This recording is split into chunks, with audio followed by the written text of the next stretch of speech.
7 years ago, my parents looked at my husband and his 5-year-old daughter and told me I was dead to them.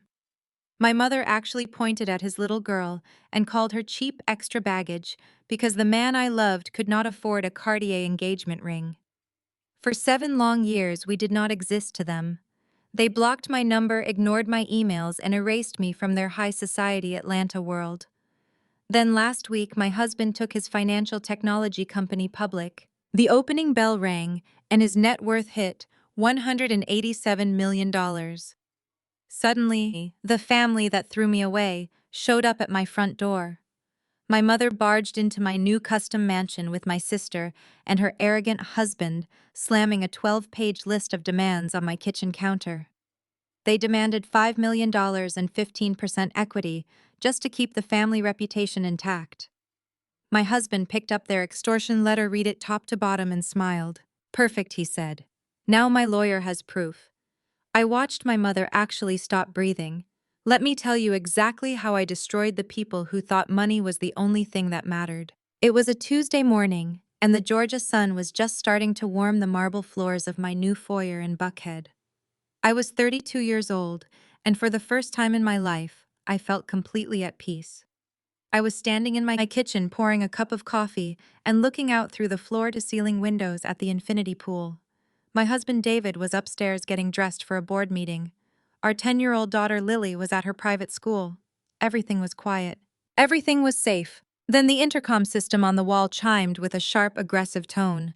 I walked over and pressed the button, expecting the landscaping crew or a delivery. Instead, the voice of my estate manager came through the speaker, sounding frantic. "Miss Kiara, I am so sorry to disturb you. There are 2 vehicles at the main security gate refusing to leave. They are blocking the entrance and demanding access." I frowned and leaned closer to the screen. "Who is it?" I asked. The manager hesitated before answering. "They claim to be your parents. They say it is a family emergency, and if I do not open the gate, they will call the police and report me for holding you hostage." My blood ran completely cold. I had not spoken to my parents, Yvonne and Richard, in 7 years. The last time I saw them, they were standing on the manicured lawn of their exclusive country club, telling me that marrying David was financial suicide. They were prominent figures in the Black elite community of Atlanta. My mother was obsessed with her sorority status and her charity galas. My father believed his generational wealth made him a king. They had written me off as a failure. Before I could even instruct the manager to turn them away, I heard a loud commotion outside. They had not waited for permission. They had literally followed a delivery truck through the secondary service gate and bypassed the security checkpoint. My front door suddenly swung open. I had forgotten to lock the deadbolt after picking up the morning paper. Into my pristine, quiet sanctuary marched the ghosts of my past. My mother, Yvonne, wore a custom-tailored suit, holding her designer handbag like a weapon. My father, Richard, followed close behind, his posture rigid and entitled. Trailing them was my older sister, Camille, the ultimate golden child, wearing a dress that cost more than my first car. And right beside her was her husband, Brad. Brad was a 38-year-old white man who ran a failing venture capital firm, but my parents treated him like royalty simply because of his background and connections. They worshipped Brad. They bankrolled his lifestyle. I stood perfectly still behind the kitchen island. None of them said hello. None of them asked how I was doing. They did not even pause to take in the fact that their outcast daughter was standing in an $8 million custom-built mansion. My mother marched directly up to the kitchen island. Her eyes were hard and calculating. She reached into her leather bag and pulled out a thick, stapled document. She threw it down on the quartz countertop with a loud smack. "Sign it," she demanded. Her voice carried the same condescending tone she used when I was a teenager. "Your father and I have already spoken to our wealth manager. You owe us $5 million for the embarrassment you caused this family. We are also requiring a 15% equity stake in David's little app. We have the transfer paperwork completely drafted. All you have to do is provide the account routing numbers." I stared at the document and then looked up at the 4 people standing in my kitchen. The sheer audacity of their presence was suffocating. They had broken into my house and immediately treated me like a disobedient subordinate. I did not cry. I did not shrink away like I used to do when I was younger. The woman they used to bully was long gone. I pushed the document back across the counter. "Are you out of your mind?" I asked, keeping my voice dangerously quiet. "You break into my house after 7 years of absolute silence and hand me an invoice." My father stepped forward. "Do not use that tone with your mother, Kiara. You are going to sign those papers today." David's initial public offering is public record. It was on the front page of the Financial Times yesterday morning. $187 million. You have more money than you could ever spend, and you are going to fund Brad's real estate firm immediately. It is your duty to keep this family's reputation intact. Brad is facing a slight liquidity issue and we need cash flow by Friday. I let out a harsh, bitter laugh. I looked at Brad, who was standing there with a smug, entitled smirk on his face. He had his hands in his pockets looking around my house as if he was evaluating the property for himself. "So let me get this straight," I said, locking eyes with my mother. "You want me to hand over $5 million of my husband's money to save your golden son-in-law?" "Your husband owes this family," my mother snapped, leaning over the counter. "You both owe us. Do you know how humiliating it was for me to face my friends at the country club all these years? People constantly asking why my youngest daughter married a broke data analyst with a child from another woman. You made us a laughingstock. Now that he finally stumbled into some money, it is time to pay your dues." The rage inside me ignited. This was not just about money. This was about their relentless need to control and demean everyone around them. They could not stand that I had survived without their money. They could not stomach the fact that the man they rejected had built an empire that dwarfed their generational wealth. I grabbed the 12-page document and held it up in the air. 7 years, Mom," I said, my voice rising to fill the massive room. 7 years ago, you stood on the porch of your precious country club and looked at 5-year-old Lily. You pointed your finger at a motherless child and called her cheap extra baggage. You told me I was a disgrace to our lineage because David could not afford a Cartier engagement ring. You told me I was dead to you. My mother flinched slightly, but quickly regained her arrogant composure. "That was tough love," she insisted. "We were trying to protect you from a life of poverty. We wanted you to marry someone of our caliber, someone like Brad." I turned my gaze to my sister Camille. She was standing there glaring at me with pure jealousy. Her entire life was a performance for social media funded entirely by our parents. "Someone like Brad," I echoed. "You mean someone who fails upward? You disowned me for marrying a black man who was working night and day to build a future for his daughter." David worked 100-hour weeks coding and building financial models while we lived in a cramped 2-bedroom apartment. We clipped coupons. We skipped meals to make sure Lily had everything she needed. When Lily got sick and had to be admitted to the emergency room for severe asthma, I called you. I called you crying and begging for a $5,000 loan just to cover her medical bills. I stepped closer to my mother, refusing to let her look away. "Do you remember what you told me that night, Mom? You told me that bootstraps are free. You hung up the phone and you blocked my number. The very same week, you and Dad bought Brad a $120,000 Mercedes for his birthday just to keep up appearances." My father crossed his arms, unbothered by the cruelty of his past actions. "That was business, Kiara. Brad is an entrepreneur. We were investing in his image.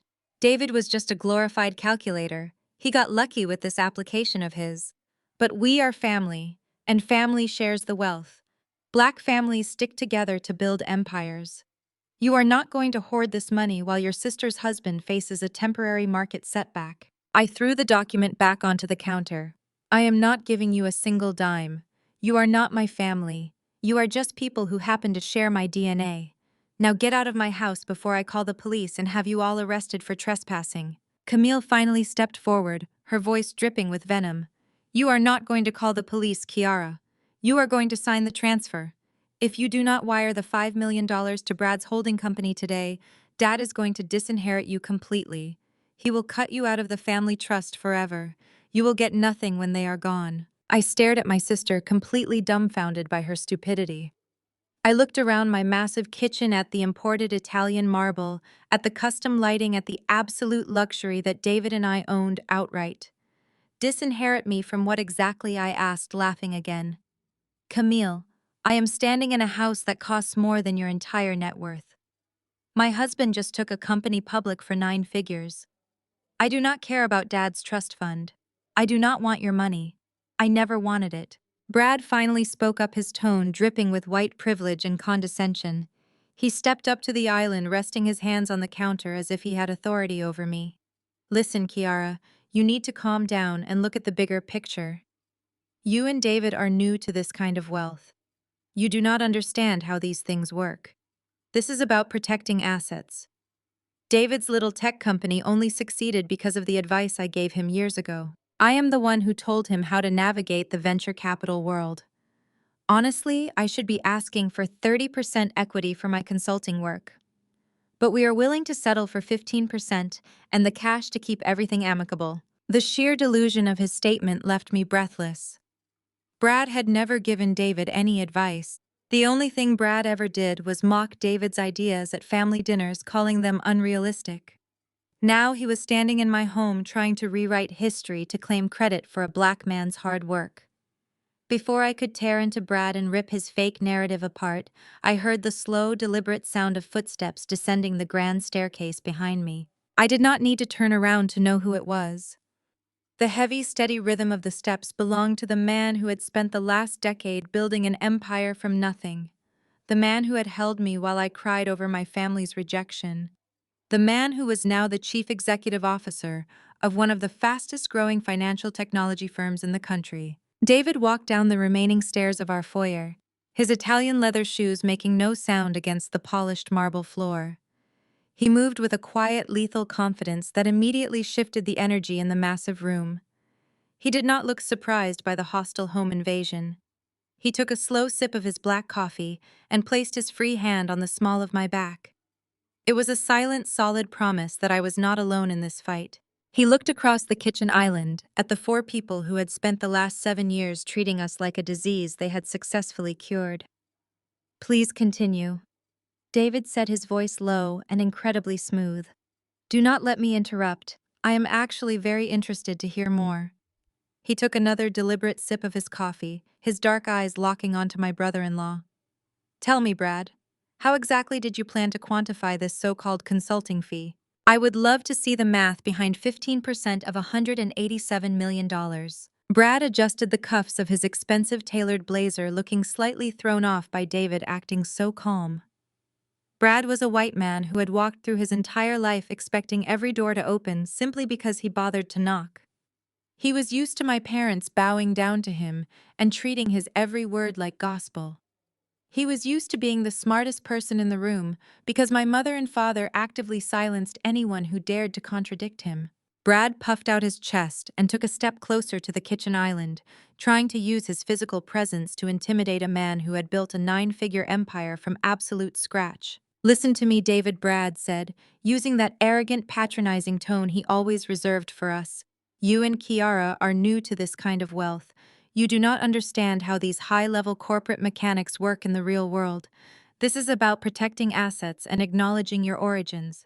Your little financial technology company only succeeded because of the vital industry advice I gave you years ago. I am the one who told you how to navigate the venture capital landscape. I gave you the blueprint for your business model. Honestly, I should be asking for 30% equity for my consulting work and my intellectual property contributions. But because we are family, we are willing to settle for 15% and the $5 million in cash to keep everything amicable between us. I felt a laugh bubble up in my throat, but David beat me to it. It was a rich, deep sound that echoed off the high ceilings of our custom-built kitchen. David set his coffee mug down on the pristine quartz counter and leaned forward, resting his weight on his hands. He looked at Brad like he was examining a completely delusional child. My little financial technology company, David repeated slowly, letting the words hang heavily in the air. You mean the data aggregation firm that just launched an initial public offering of $187 million. You actually think you gave me the blueprint for that, Brad? Brad crossed his arms and lifted his chin defensively. I absolutely did. You would be nothing without the guidance I provided back then. I pointed you in the right direction when you were just a broke single father playing around with spreadsheets in a cheap apartment. Let us talk about that incredible guidance, David said, his tone turning razor sharp. Let us go back 8 years ago to your father-in-law hosting that lavish barbecue at his Buckhead estate. I was standing by the grill and you cornered me with a plate of ribs. Do you remember what you actually told me that day, Brad? You told me I was wasting my time building data algorithms. You told me the real money was in a crypto scam you were heavily invested in at the time. You literally told me to abandon my software development and give you my last $2,000 to buy a digital coin that went completely bankrupt 3 weeks later. Brad shifted his weight, his face flushing a deep, angry shade of red. You are taking my words out of context to fit your own victim narrative. I was discussing broad market trends with you. You do not even know how to spell Python. David said, his voice dripping with absolute and final dismissal. You have never written a single line of code in your entire life. You have run 3 different venture capital firms straight into the ground, despite having millions of dollars handed to you on a silver platter.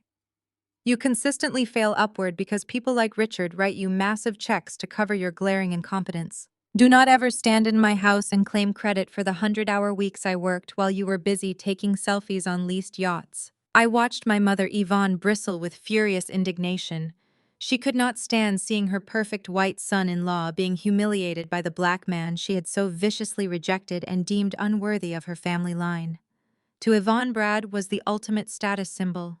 He was her golden ticket to proving to her elite social circle that her family had transcended racial barriers and secured pure, unadulterated privilege. She stepped forward, slamming her manicured hand on the counter right next to her ridiculous 12-page list of demands. "How dare you speak to Brad that way?" Yvonne shouted, her voice echoing shrilly in the large open room. Brad is a real visionary. He understands market dynamics on a level you could never even begin to grasp. You are just a glorified calculator who got lucky with a computer program. If Brad had not opened your eyes to the broader financial world, you would still be living in a cramped apartment counting pennies and struggling to feed your child. You should be down on your knees thanking him for even acknowledging your existence all those years ago. I stared at my mother, completely disgusted by her toxic favoritism and her blinding elitism. "Mom," I said, trying to keep my voice steady and cold, "you are standing in a house that David bought with his own hard-earned money.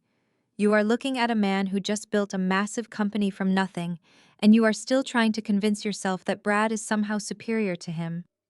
Brad is asking us for $5 million right now because he is completely broke." Yvonne glared at me, her eyes full of venom and resentment. "Brad is facing a temporary liquidity issue because he takes real risks, Kiara. He plays in the big leagues where the stakes are high, and it is your fundamental duty to help him right now. You owe this family everything you have. We raised you in the best neighborhoods in Atlanta. We sent you to expensive private schools. We gave you the foundation to be a woman of high society. You have a strict obligation as a black woman from a prominent family to elevate our name and protect our legacy. Funding Brad's real estate firm is the only way to keep our reputation secure in this community." I felt a cold, heavy realization settle deep in my chest. My mother was not just asking for money. She was violently demanding that I sacrifice my own husband's hard-earned success to maintain her fragile social facade.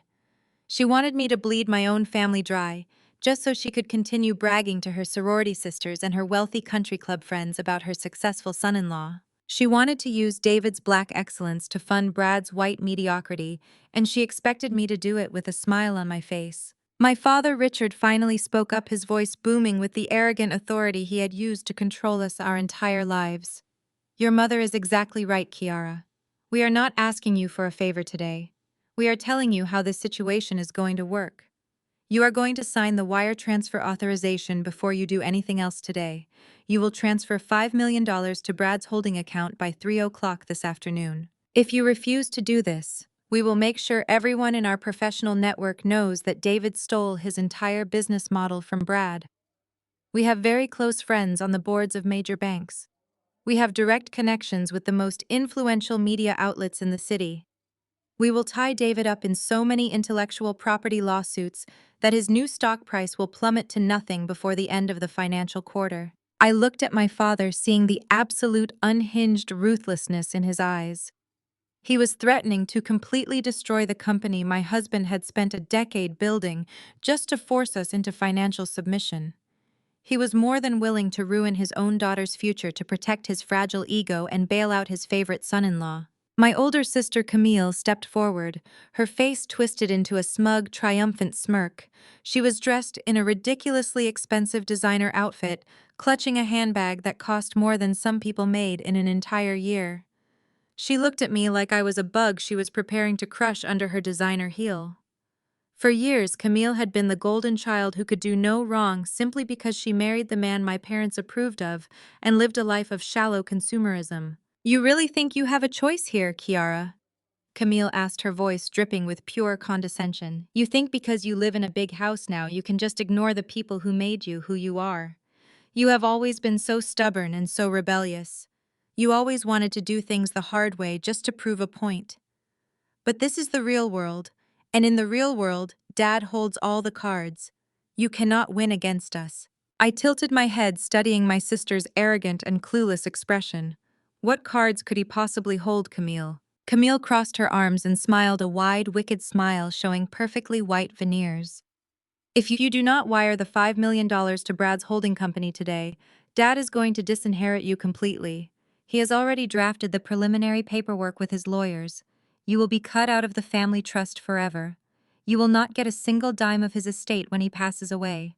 You will be entirely erased from the family legacy, and you will be left with nothing but your own regrets. So you better think very carefully about your next move, little sister, because if you walk away from us now, you are going to lose everything we have built. The silence that followed her threat was profound and heavy. My parents and my sister stood there waiting for me to break down. They fully expected me to panic. They expected me to fall to my knees and beg for their forgiveness. They honestly thought the threat of losing my father's money would bring me back under their toxic control, just like it always had when I was a helpless teenager. But I was not that scared young woman anymore. I was a grown woman who had survived their cruel rejection and built a beautiful, thriving life from the ashes of their conditional love. I looked at Camille, then I looked at my father, and then I started to laugh. It started as a soft chuckle, but quickly grew into a full, loud laugh that I simply could not contain. I threw my head back and laughed at the sheer astounding absurdity of their demands. My family stared at me in absolute shock, their confident expressions faltering as they realized their ultimate weapon was completely useless against me. I wiped a tear of pure amusement from my eye and leaned against the marble counter, looking directly at my sister. Disinherit me from what exactly, Camille? I walked around the kitchen island, slowly closing the distance between myself and my father. Richard stood there looking at me with the exact same expression of mild annoyance he always wore when I asked for anything that did not directly benefit his public image. Disinherit me, I repeated the word, tasting like ash in my mouth. You cannot disinherit someone you threw away a long time ago, Dad. Let us talk about your inheritance and your money. Let us talk about what it actually means to ask you for help.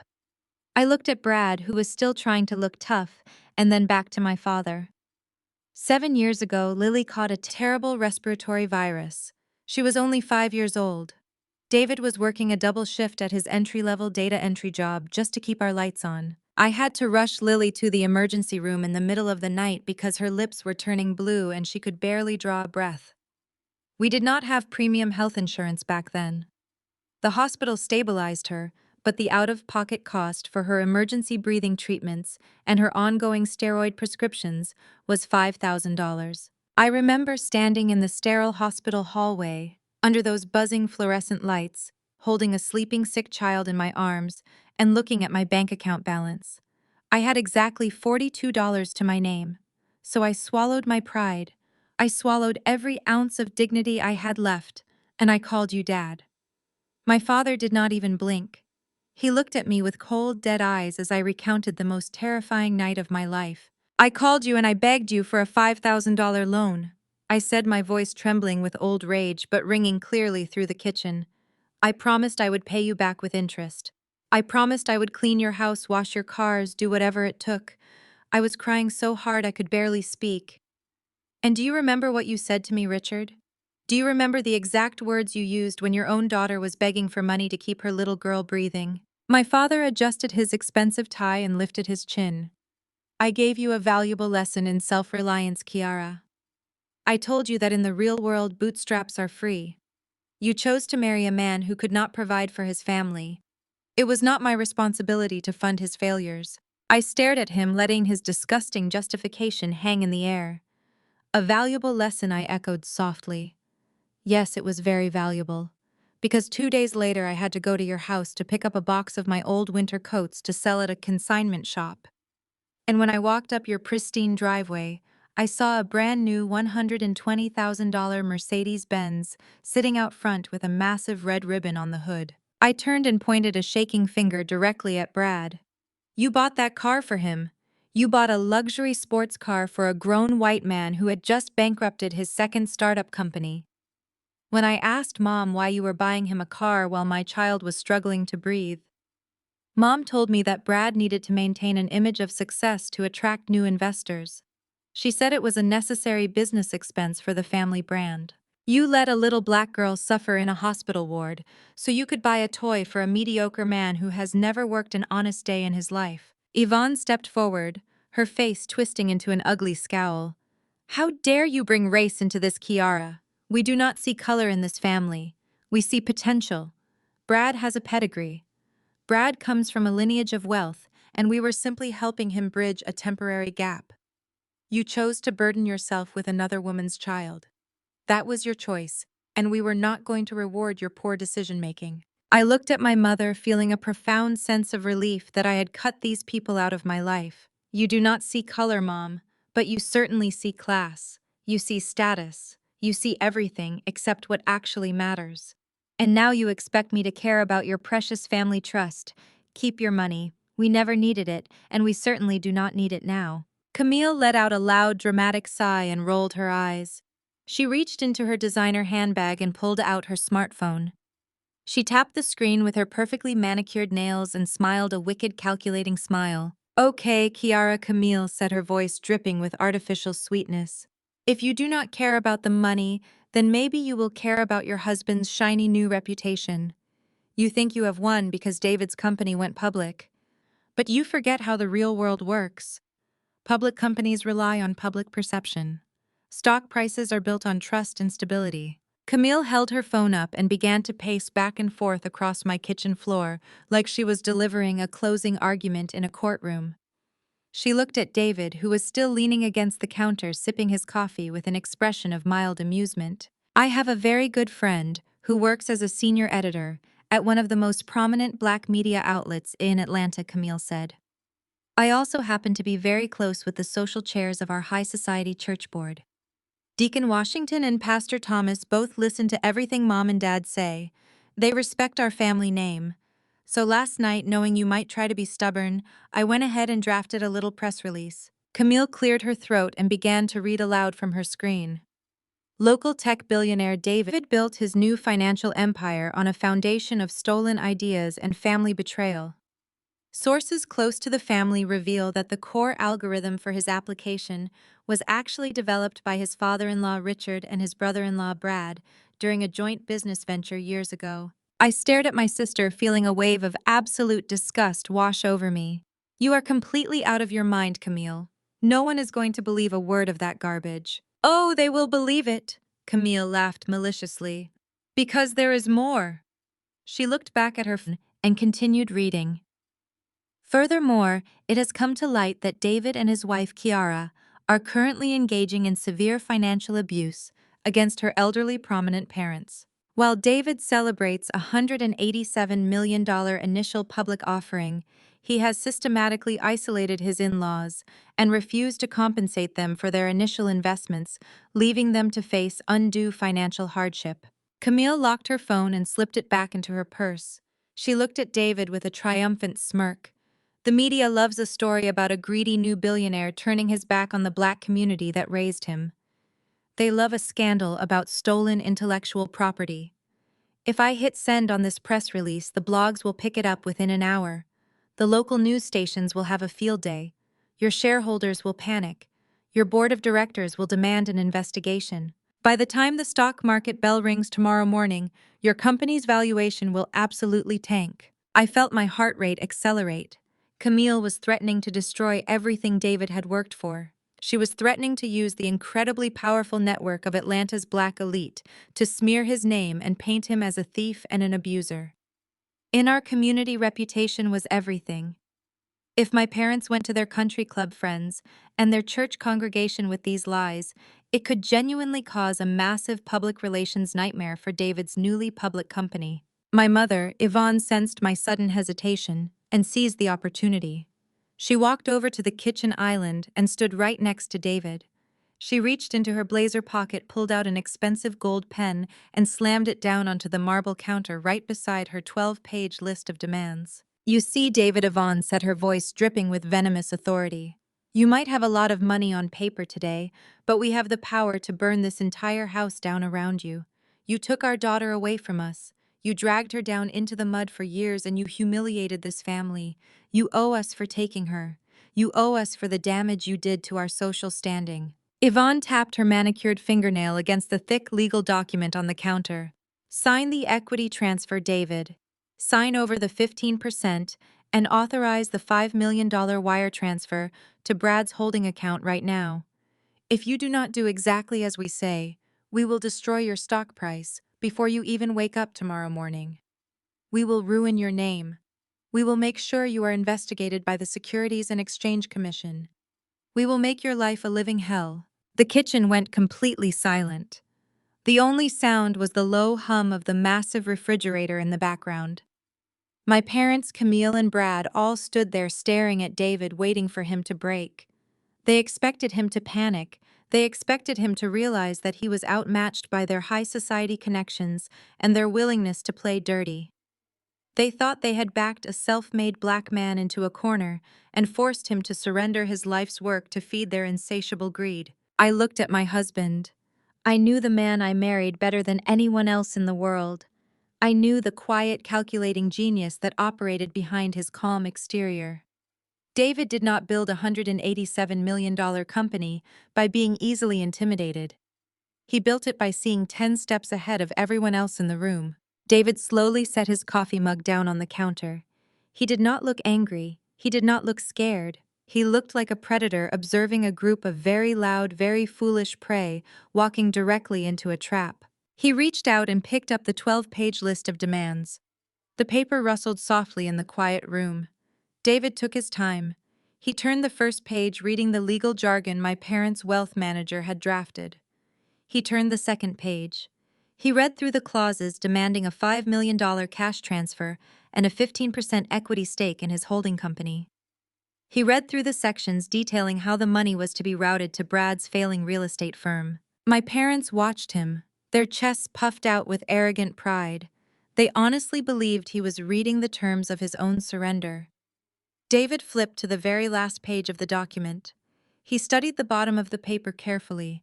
His dark eyes scanned the ink. I watched his gaze track across the page, noting exactly what he was looking for. He was looking at the signatures. Right there at the bottom of the final page were 3 distinct signatures. Richard had signed his name with his usual aggressive flourish. Yvonne had signed her name with elegant looping letters. And Brad had signed his name in sharp, jagged print. They had all legally bound themselves to this document. They had all put their names in ink on a piece of paper demanding millions of dollars under the threat of reputational destruction. David lowered the document and placed it gently back onto the marble counter. He looked at Camille, who was still wearing her smug, triumphant smirk. He looked at Brad, who was crossing his arms and trying to look intimidating. He looked at Richard, who was waiting for a submission that would never come. And finally, David looked at Yvonne. A slow, cold smile spread across David's face. It was not a smile of defeat. It was a smile of absolute total victory. "Perfect, David," said his voice, echoing smoothly through the massive kitchen. "Now my lawyer has proof." The air in the room seemed to evaporate instantly. Yvonne stopped breathing. I watched my mother's chest freeze. The arrogant posture she had maintained since she barged through my front door suddenly wavered. She stared at David, her eyes darting back and forth, trying to process the shift in his demeanor. She had expected fear. She had expected compliance. The smile on his face completely derailed her rehearsed narrative. "What do you mean, proof?" Yvonne demanded, her voice losing its shrill authority and dropping into a sharp, confused whisper. "Proof of what? This is a standard equity transfer agreement. We are offering you a settlement to avoid a messy public dispute. David let out another low chuckle. A settlement, he repeated, shaking his head. Yvonne, you really should have hired a better wealth manager. Or at the very least, you should have consulted a criminal defense attorney before you decided to break into my house. Brad uncrossed his arms, his face flushing with a sudden defensive anger. He stepped forward, pointing a finger at David. Do not try to play mind games with us. You are cornered. Camille has the press release ready to go. You sign the paper, or we burn your company to the ground. That is how negotiation works in the big leagues. I could not hold back my own laughter anymore. The sheer profound ignorance of my brother-in-law was staggering. Brad, I said, leaning against the counter next to my husband. You do not even realize what you just confessed to, do you? You are so blinded by your own privilege and your own greed that you just handed us the exact weapon we need to destroy you. My father, Richard, slammed his hand on the counter. Stop talking in riddles, Kiara. We gave you an ultimatum. You have until 3 o'clock to transfer the funds. It is not an ultimatum, Richard David said, his voice dropping to a deadly serious register. It is a documented crime. You just handed me a 12-page legal document demanding $5 million and 15% of a publicly traded company. You explicitly stated that if I do not give you this money, you will go to the press with fabricated stories to deliberately manipulate my stock price and ruin my business reputation. David tapped his index finger against the signatures on the bottom of the page. You put your demands in writing. You signed it. And then your daughter Camille verbally threatened to launch a coordinated smear campaign to cause me financial harm if I did not pay your ransom. The silence in the kitchen was deafening. The realization began to slowly creep across my family's faces. The smug smiles vanished. David leaned forward, his dark eyes locking onto my mother's terrified gaze. My parents handed me a list of demands. But you see Yvonne in the state of Georgia demanding money under the threat of exposing false information or causing reputational and financial ruin to a business is not a negotiation. It is called extortion. And because you are threatening to manipulate the stock of a publicly traded company, it crosses the line into a federal offense. Yvonne stopped breathing entirely. Her face drained of all color, turning a sickly shade of gray. She opened her mouth to speak, but no words came out. The powerful elite socialite, who thought she could bully a black man out of his fortune, had just walked directly into a legal guillotine. She had handed him the rope and tied the knot herself. Perfect, David said again, his smile returning cold and ruthless. You gave me exactly what I needed. Now my lawyer has everything he needs to end this. David reached his left hand across his chest and tapped the face of his smartwatch twice. The gesture was so subtle that my parents did not even register it, but I knew exactly what it meant. We had prepared for every possible scenario the moment the security gate alerted us to their arrival. We knew they would not come to our home simply to offer hollow apologies or seek a genuine reconciliation. People like my mother and father only moved when money was involved, and people like Brad only showed up when they needed someone else to foot the bill for their catastrophic failures. The heavy custom mahogany doors leading to David's private study clicked open. The sound echoed across the marble floors, drawing the attention of everyone in the kitchen. Mr. Sterling walked out of the study. He was a tall, distinguished older black man who moved with the quiet grace of a seasoned corporate predator. He wore a bespoke charcoal suit that made my father's expensive attire look completely off the rack. Mr. Sterling was not just a lawyer. He was the managing partner of the most ruthless corporate litigation firm in Atlanta, and he served as David's personal general counsel. He carried a slim leather briefcase in his right hand. His expression was completely blank, offering no warmth and no mercy as he approached the kitchen island. "Who is this, my father?" Richard demanded, his chest puffing out again as he tried to regain control of the room. "We are having a private family discussion. I demand to know who let this man into the house." "This is a private residence," Richard David said calmly, taking another slow sip of his coffee. "I do not need your permission to have my own legal counsel present in my own home. Allow me to introduce Mr. Sterling. He has been listening to this entire exchange through the internal intercom system." Mr. Sterling set his leather briefcase down on the quartz countertop right next to my mother's ridiculous 12-page list of demands. He unclasped the briefcase's locks with two sharp clicks that sounded like a prison door slamming shut. "Good morning, everyone," Mr. Sterling said, his voice deep and resonant. "It is truly a pleasure to finally meet the family Kiara has told me so much about, though I must admit the circumstances of this introduction are highly unusual." My mother Yvonne took a step backward, pulling her designer cardigan tight across her chest. Her previous bravado had completely evaporated. She looked from David to Mr. Sterling, her eyes wide with a growing sense of panic. "We were just leaving," Yvonne stammered, her voice shaking. "We simply came to present a business proposition to our son-in-law. If he is not interested, we can take our venture elsewhere. There is no need for attorneys to be involved in a simple family disagreement." "It is far too late for that," Yvonne, Mr. Sterling said, pulling a pristine white folder from his briefcase. He opened it and smoothed the pages flat. "You see, when you enter a private residence uninvited and present a written document demanding $5 million and 15% equity in a publicly traded company, you are already crossing a very dangerous legal line. But when your daughter Camille verbally threatens to launch a coordinated smear campaign using prominent media outlets to intentionally manipulate stock prices, unless that money is paid, you cross from a civil dispute directly into a federal crime." Camille physically recoiled, her face turning a sickly shade of white. She instinctively clutched her expensive handbag against her stomach as if it could shield her from the reality of what she had just done. "I did not mean it like that," Camille protested, her voice rising to a frantic pitch. "I was just angry. I was just venting my frustration because Kiara has been so disrespectful to us. I would never actually go to the press. It was just a bluff." "It does not matter if it was a bluff, Camille," I said, taking a step closer to my sister. "You wrote down a fake press release accusing my husband of stealing intellectual property. You stood in my kitchen and read it out loud. You threatened to ruin his reputation with his shareholders and the church board.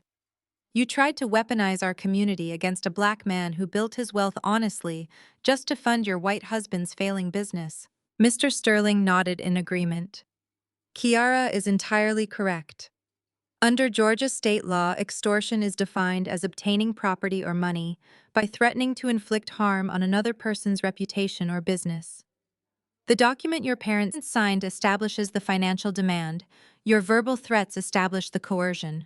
Furthermore, because David's company is publicly traded, any attempt to spread fabricated stories to manipulate its valuation falls under the jurisdiction of the Securities and Exchange Commission. You have effectively handed us a confession to corporate blackmail." My father, Richard, slammed his hand against the marble counter, his face twisting with rage and humiliation. He was a man who had spent his entire life bullying people with his wealth, and he could not fathom being outmaneuvered by the son-in-law he had always treated as a peasant. "This is a setup," Richard yelled, pointing a shaking finger at David. "You planned this. You lured us in here to trap us. My lawyer will tear this apart in court. We have the best legal representation in the state. We will sue you for entrapment. We will say you coerced us into writing that document." "You brought the document with you, Richard," David reminded him smoothly. "You drove through my security gate and slammed it on my counter. There is no entrapment here. There is only your overwhelming greed blinding you to your own stupidity." This is where Brad decided to interject, relying on the unearned confidence that had carried him through his entire mediocre life. Brad stepped in front of my father, trying to shield him, acting like the white savior who was going to rescue this wealthy black family from the consequences of their own actions. Brad puffed out his chest and looked at Mr. Sterling with an expression of pure, arrogant condescension. "Listen to me, old man," Brad said, using a tone so disrespectful it made my blood boil. "You can throw around all the big legal words you want, but you cannot scare me with some cheap lawyer tricks. You are trying to intimidate people who do not know any better, but I know exactly how this game is played. I have dealt with guys like you 100 times. You think you have a case, but it is entirely circumstantial. It is a he said, she said scenario, and no district attorney is going to take it seriously." Brad leaned against the counter, crossing his arms and flashing a smug smile. "I happen to play golf with the district attorney." Brad continued lying through his teeth. I have personal connections in the prosecutor's office. And more importantly, I have the best legal team in Atlanta on retainer. My corporate lawyers eat guys like you for breakfast. If you even try to file a police report, my firm will bury you in so much counter-litigation that you will be disbarred before the end of the year. So why do not you pack up your little briefcase and go back to your office before you get yourself into real trouble? The room went completely still. My mother looked at Brad with absolute adoration, believing that her perfect son-in-law had just saved the day. Camille let out a breath of relief, clearly thinking Brad's empty threats had neutralized the situation. My father nodded approvingly, silently praising Brad for putting David and Mr. Sterling in their place. But David and I just looked at each other. I could not believe the sheer audacity of this man. Brad was standing in our home threatening our attorney with non-existent power. He was leaning on a foundation of pure privilege, assuming that his skin color and his supposed wealth made him untouchable. Mr. Sterling did not look angry. He did not look intimidated. He simply reached up and adjusted his silver tie, looking at Brad with an expression of profound pity. It was the kind of look you give a stray dog that has just walked into moving traffic. "Do you?" Mr. Sterling asked, his voice dropping to a low, calm register that commanded absolute authority. "Do you really have the best legal team in Atlanta on retainer?" Brad smirked and nodded. "I absolutely do. They handle all of my venture capital acquisitions and my personal estate matters. They are sharks and they do not lose." "That is very interesting," Mr. Sterling said, turning a page in his pristine white folder. "Because I am very familiar with the firm you are referring to.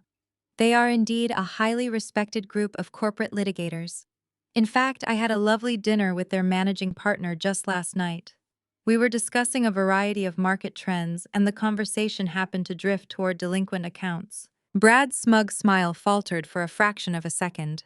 His arms uncrossed and he shifted his weight from his left foot to his right. "What are you talking about?" Brad asked, his voice losing a tiny bit of its arrogant edge. "I am talking about your retainer, Brad," Mr. Sterling said smoothly, pulling a single sheet of paper from the folder and sliding it across the marble island. "I am talking about the fact that according to the managing partner of your highly respected legal team, you have not paid your retainer in 11 months. In fact, they formally dropped you as a client 6 weeks ago due to extreme non-payment and breach of contract. They are currently preparing to sue you for over $400,000 in unpaid billable hours." The silence that slammed into the kitchen was heavy enough to crush bone. The air seemed to get sucked out of the room entirely. I watched Brad's face drain of all color. The arrogant, confident posture he had maintained for the last hour completely collapsed. He stared at the paper on the counter, his eyes wide with sheer panic. He opened his mouth to speak, but he could not find a single word to say. The illusion of his power had been shattered in an instant. My father, Richard, stepped forward, pushing past Brad to look at the paper on the counter. Richard was a man who obsessed over finances. He tracked every dollar that flowed in and out of his accounts. He read the document, his eyes scanning the legal letterhead indicating that Brad's law firm had terminated their relationship for non-payment. Richard slowly lifted his head and turned to look at his son-in-law. The expression on my father's face was a mixture of absolute confusion and rising terror. "What does he mean you have not paid your retainer?" Richard asked, his voice trembling with a sudden explosive anger. "Brad, what is this man talking about?" Brad took a step backward, holding his hands up defensively. "Richard, it is a mistake. It is just an administrative error with my accounting department. I am transitioning my accounts right now, and the wire transfers got delayed. You know how these banks operate. It is nothing to worry about. I will have it sorted out by tomorrow morning." Richard grabbed Brad by the collar of his expensive blazer, his face turning a dark, furious red. "Do not lie to me, Brad. What do you mean your transfers got delayed? I just transferred you $200,000 for legal fees last quarter. You sat in my office and told me you needed capital to secure a new commercial zoning permit. You told me the lawyers required a massive deposit to clear the paperwork. I wired that money directly into your personal holding account." Camille rushed forward, grabbing my father's arm and trying to pull him away from her husband. "Dad, stop it!" Camille cried, her voice full of panic. "You are overreacting. Brad is telling the truth. The money is tied up in escrow. We just need a little bit of time to liquidate some assets. Where did the money go? Brad Richard roared, ignoring Camille completely. Where is my $200,000? If you did not pay the lawyers, where is the cash? Brad was sweating profusely now. The charming, confident white savior my parents worshipped was unraveling before their eyes. He stammered, unable to formulate a coherent lie. Richard, please, you have to calm down. The market shifted. I had to cover some margin calls on another property. The funds were reallocated temporarily. I was going to pay it back as soon as the new development broke ground. That is why we are here today. We just need the $5 million from David to bridge the gap and keep everything afloat. My mother. Yvonne covered her mouth with both hands, her eyes wide with horror. She was watching her perfect socialite reality crumble into dust. The man she had paraded around the country club, the man she had bought a luxury car for, the man she had chosen over her own daughter, was standing in my kitchen admitting that he had stolen hundreds of thousands of dollars from her husband to cover his catastrophic debts. You stole from us, Yvonne whispered, her voice breaking. You took our retirement money to pay your bills and you did not even pay them. We did not steal anything, Mom Camille shrieked, crying desperately now. We are family. You said family helps family. Brad is a genius, he just hit a rough patch. If Kiara would just stop being so selfish and tell David to sign the transfer, we can fix all of this. We can save the business and nobody has to know about any of this. I looked at my sister, listening to her pathetic attempts to justify her husband's fraud. She was still trying to blame me. She was still trying to make me the villain in her disastrous life. She was willing to let her husband bankrupt our parents just so she could maintain her fake billionaire lifestyle on social media. I walked around the island, stopping just a few feet away from my father. He was breathing heavily, his hands shaking as he realized the magnitude of Brad's deception. He had blindly trusted a man simply because of his race and his perceived social status, and it was blowing up in his face. I looked at Richard. I looked at Yvonne. I looked at the tears streaming down Camille's face and the absolute terror in Brad's eyes. You really have no idea who you are dealing with, do you? I said, my voice soft, but echoing with absolute finality. You marched into my house to demand my husband's money. You thought you could bully us because you still view us as the desperate people we were 7 years ago. But you are the desperate ones now. You are bleeding out and you do not even realize how deep the wound actually goes. David stepped up beside me, placing his hand on my shoulder once again. His dark eyes locked onto my father. The unpaid legal fees are just the beginning, Richard. David said, his tone colder than ice.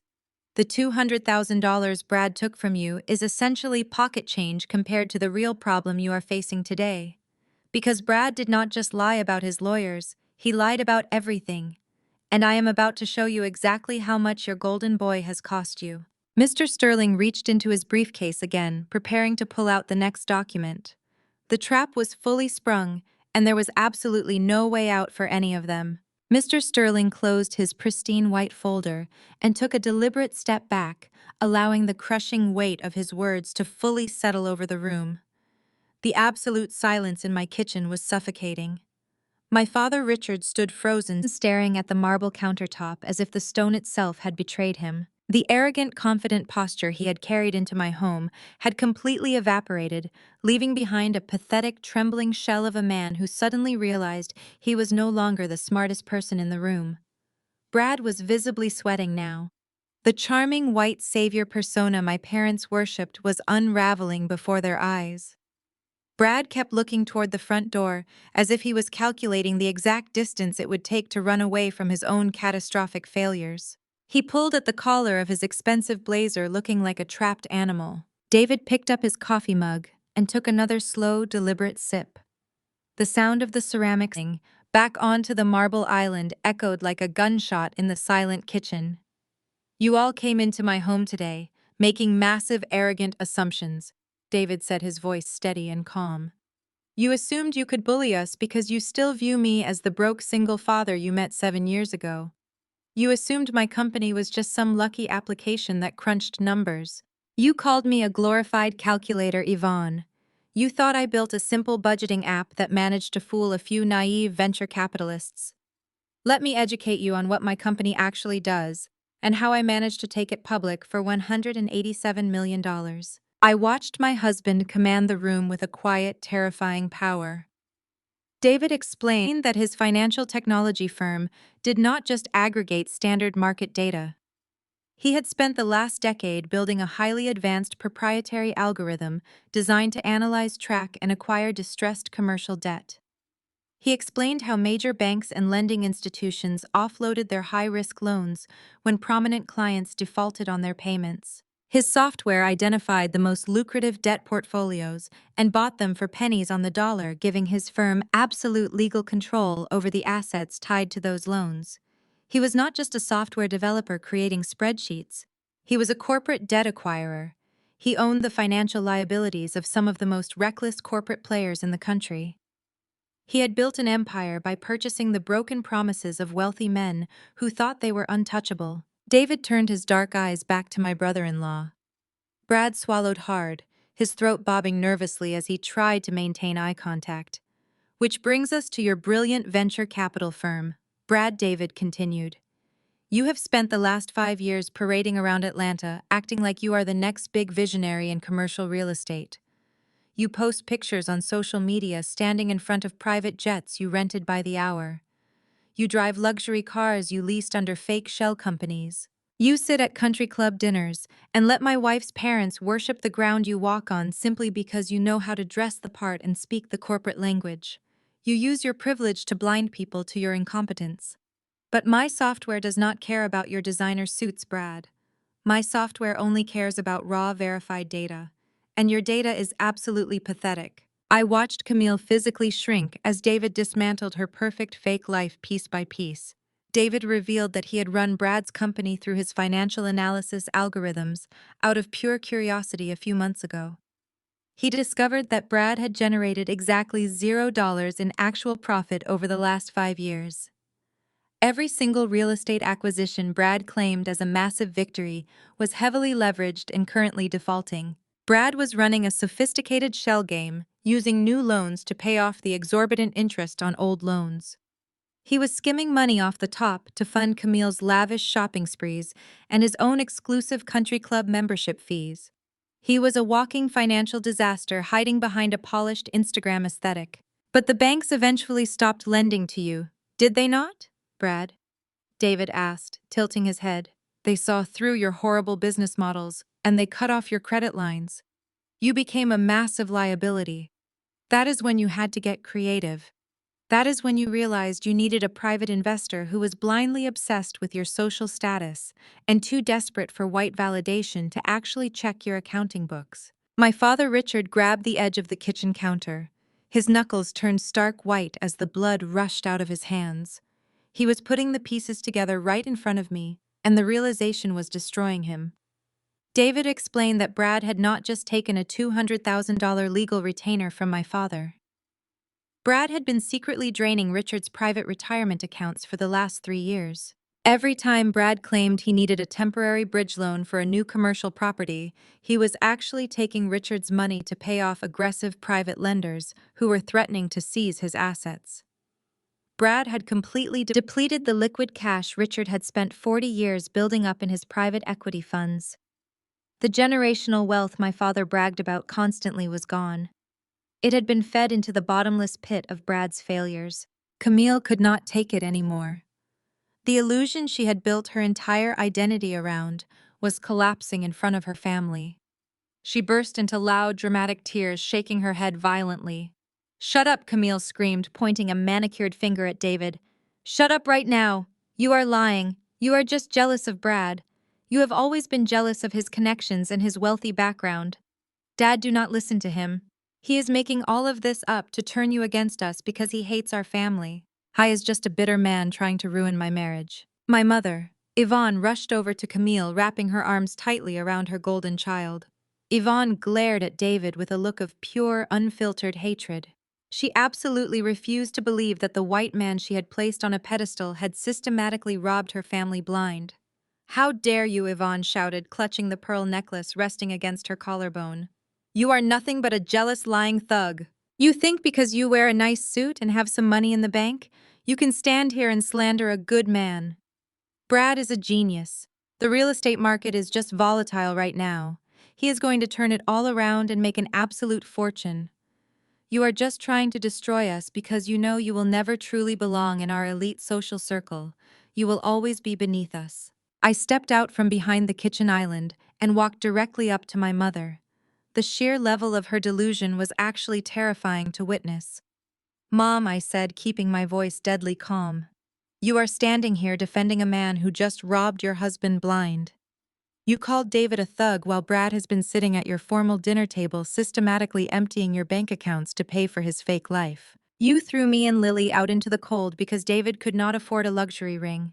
But you are willing to let Brad bankrupt your entire legacy just because he is white and looks good in your family photos. You are so desperate for validation from elite society that you let a con artist walk right through your front door and steal your entire future. You sold your own daughter out for a man who treats your husband like a personal automatic teller machine. Yvonne shook her head, refusing to process my words. She stroked Camille's hair and continued to glare at me. You do not understand high-level business. Kiara Yvonne insisted, her voice trembling with stubborn denial. Brad is going to pay everything back. He is family. He would never intentionally hurt us. Brad was breathing in quick, shallow gasps. He looked at Richard, raising his hands in a pathetic gesture of surrender. Richard, I swear to you the money is safe. Brad pleaded, his voice cracking with fear. It is tied up in a massive commercial development in Midtown. The building permits got delayed, and the city council is holding up the construction process. As soon as the project clears, I can liquidate the asset and pay you back every single cent with 20% interest. You just have to trust me, Richard. You know I am good for it. You know my family name carries weight in this city. My father stared at Brad, his chest heaving. Richard wanted to believe him. He wanted to believe that his golden son-in-law was telling the truth, because the alternative meant admitting that he had been played for a fool. Richard opened his mouth to speak, perhaps to offer Brad one final chance to explain himself. David let out a slow, dark chuckle that cut right through Brad's desperate lies. Mr. Sterling stepped forward and opened his pristine white folder once again. He reached inside and pulled out a thick stack of official bank documents bound by a heavy metal clip. The papers looked dense and intimidating, covered in official notary stamps and institutional logos. Mr. Sterling handed the stack of papers directly to David without saying a word. David took the documents and walked slowly around the kitchen island. He moved deliberately, making sure every single person in the room felt the gravity of what he was holding. He stopped right in front of my father. Richard was trembling, his eyes fixed on the papers in David's hand. Lying. Richard. David said, his voice dropping to a low, terrifying whisper that commanded absolute silence. I have never lied to you. I told you 7 years ago that I was going to take care of your daughter, and I did. Now I am going to show you exactly how your chosen son-in-law takes care of you. David slid the heavy bank document across the smooth marble counter. It made a soft scraping sound as it moved, stopping perfectly right in front of my father. Richard looked down at the top page. His breathing became ragged and uneven. Brad did not just drain your cash, Richard, David said, leaning closer. He did not just take your retirement funds and your private equity reserves. He needed much more capital than that to keep his fraudulent companies afloat. He needed a massive injection of cash to satisfy his private lenders. Look closely at that paper, Richard. Look at whose signature is on the collateral deed for his latest $4 million loan. Richard stared down at the heavy premium paper resting on the cold marble counter. His eyes darted across the dense paragraphs of legal text, and I watched his chest rise and fall in rapid, shallow movements. The document in front of him was a commercial loan agreement. It was a binding contract with a major national bank authorizing the release of $4 million in liquid capital directly to Brad Holding Firm. But it was the second page that made the blood completely drain from my father's face. David had placed the collateral deed right on top. The deed clearly listed the historic Buckhead Mansion, the sprawling multi-million-dollar estate my parents had spent their entire lives bragging about as the sole collateral for Brad's massive loan.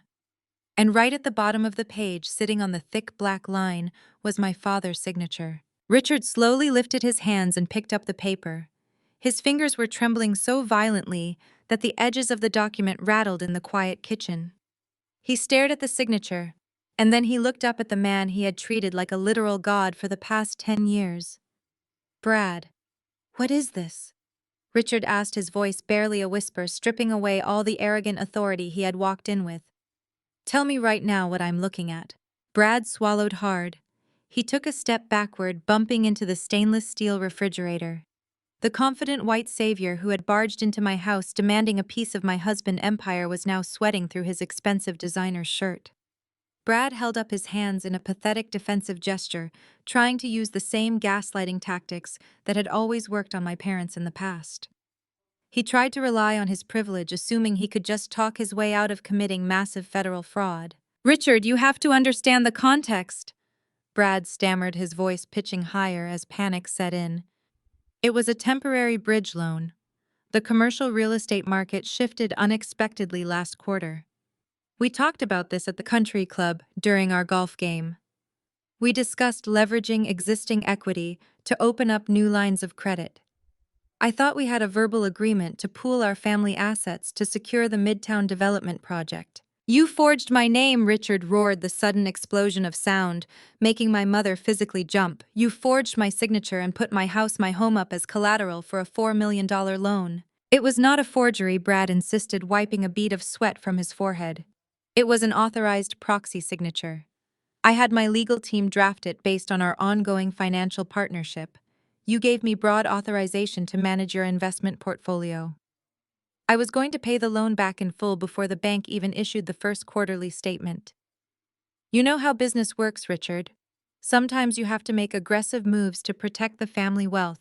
I was doing this for us. For us, Richard yelled, stepping around the kitchen island toward his son-in-law.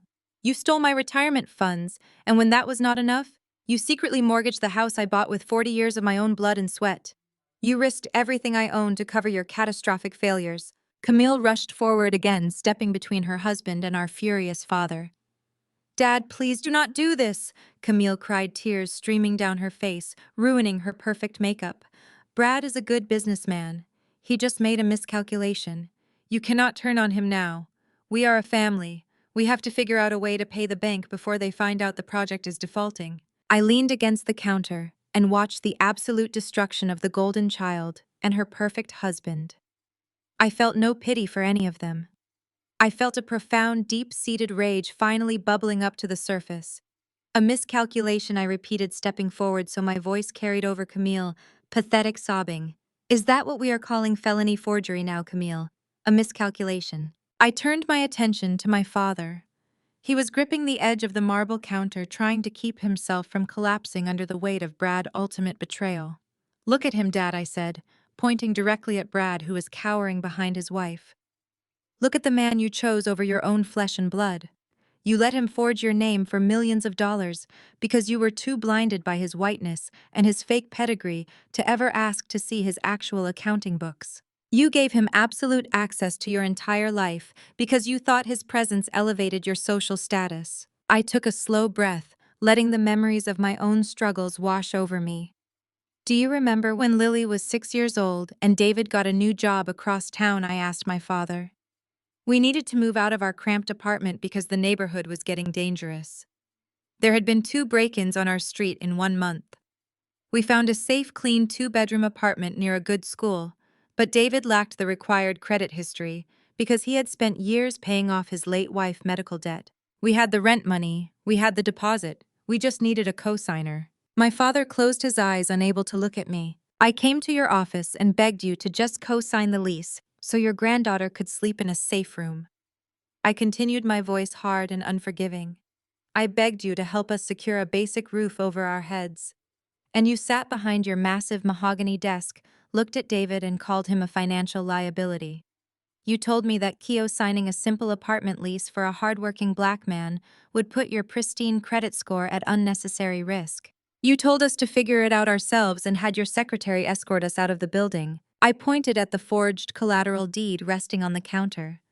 But you handed your entire estate over to a mediocre white con artist who never worked an honest day in his life. You let him leverage your historic mansion to fund his private jets and his country club fees. You reap exactly what you sow, Richard. My mother Yvonne let out a loud, gasping sob. She collapsed against the kitchen island, clutching her chest as if she were having a heart attack. The reality of the situation had finally pierced through her thick layers of elitism and denial. Her perfect high society life in Atlanta was built on a foundation of sand, and Brad had just washed it all away. The house! Yvonne cried, her voice a shrill, desperate wheeze. Richard, the bank is going to take the house. All my friends, the charity galas, the church board. Where are we going to live? Everyone in the city is going to know we are bankrupt. We will be a laughingstock. I cannot lose my home. I cannot lose everything. Yvonne, hyperventilating and shaking wildly, suddenly turned away from Brad and looked directly at David. The same man she had called a thug, a glorified calculator, and a disgrace to her family lineage just 10 minutes ago was now the only person in the room with actual power. She looked at David like he was her personal savior. David, you have to help us, Yvonne begged, reaching her trembling hands out toward him. Fine. Brad made a terrible mistake. Brad was foolish and irresponsible. But you have $187 million, David. $5 million is absolutely nothing to you. It is pocket change for a man in your position. I stared at my mother, completely repulsed by her sudden pivot. She was not apologizing for her cruelty. She was not expressing remorse for how she had treated us. She was simply trying to exploit David's wealth to save her own fragile social standing. You have to pay off the loan.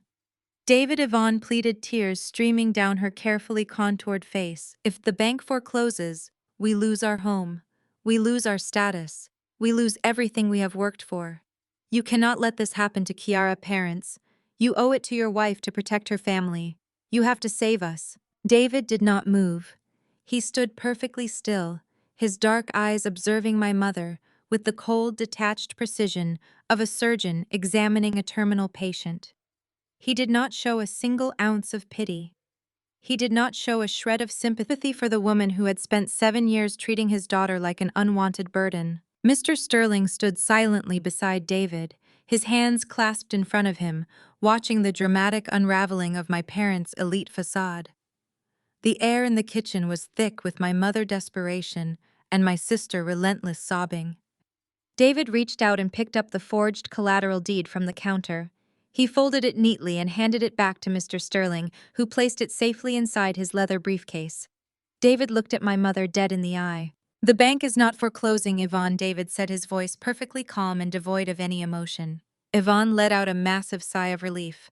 She mistakenly believed that David was agreeing to pay off the massive debt. She thought her manipulative tears had worked.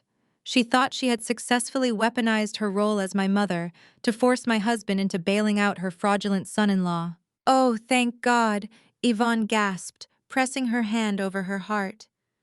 Thank you, David. I knew you would understand. I knew you would do the right thing for our family. We will sort out Brad's mess later, but knowing the bank is not going to take the house is a blessing. David tilted his head slightly.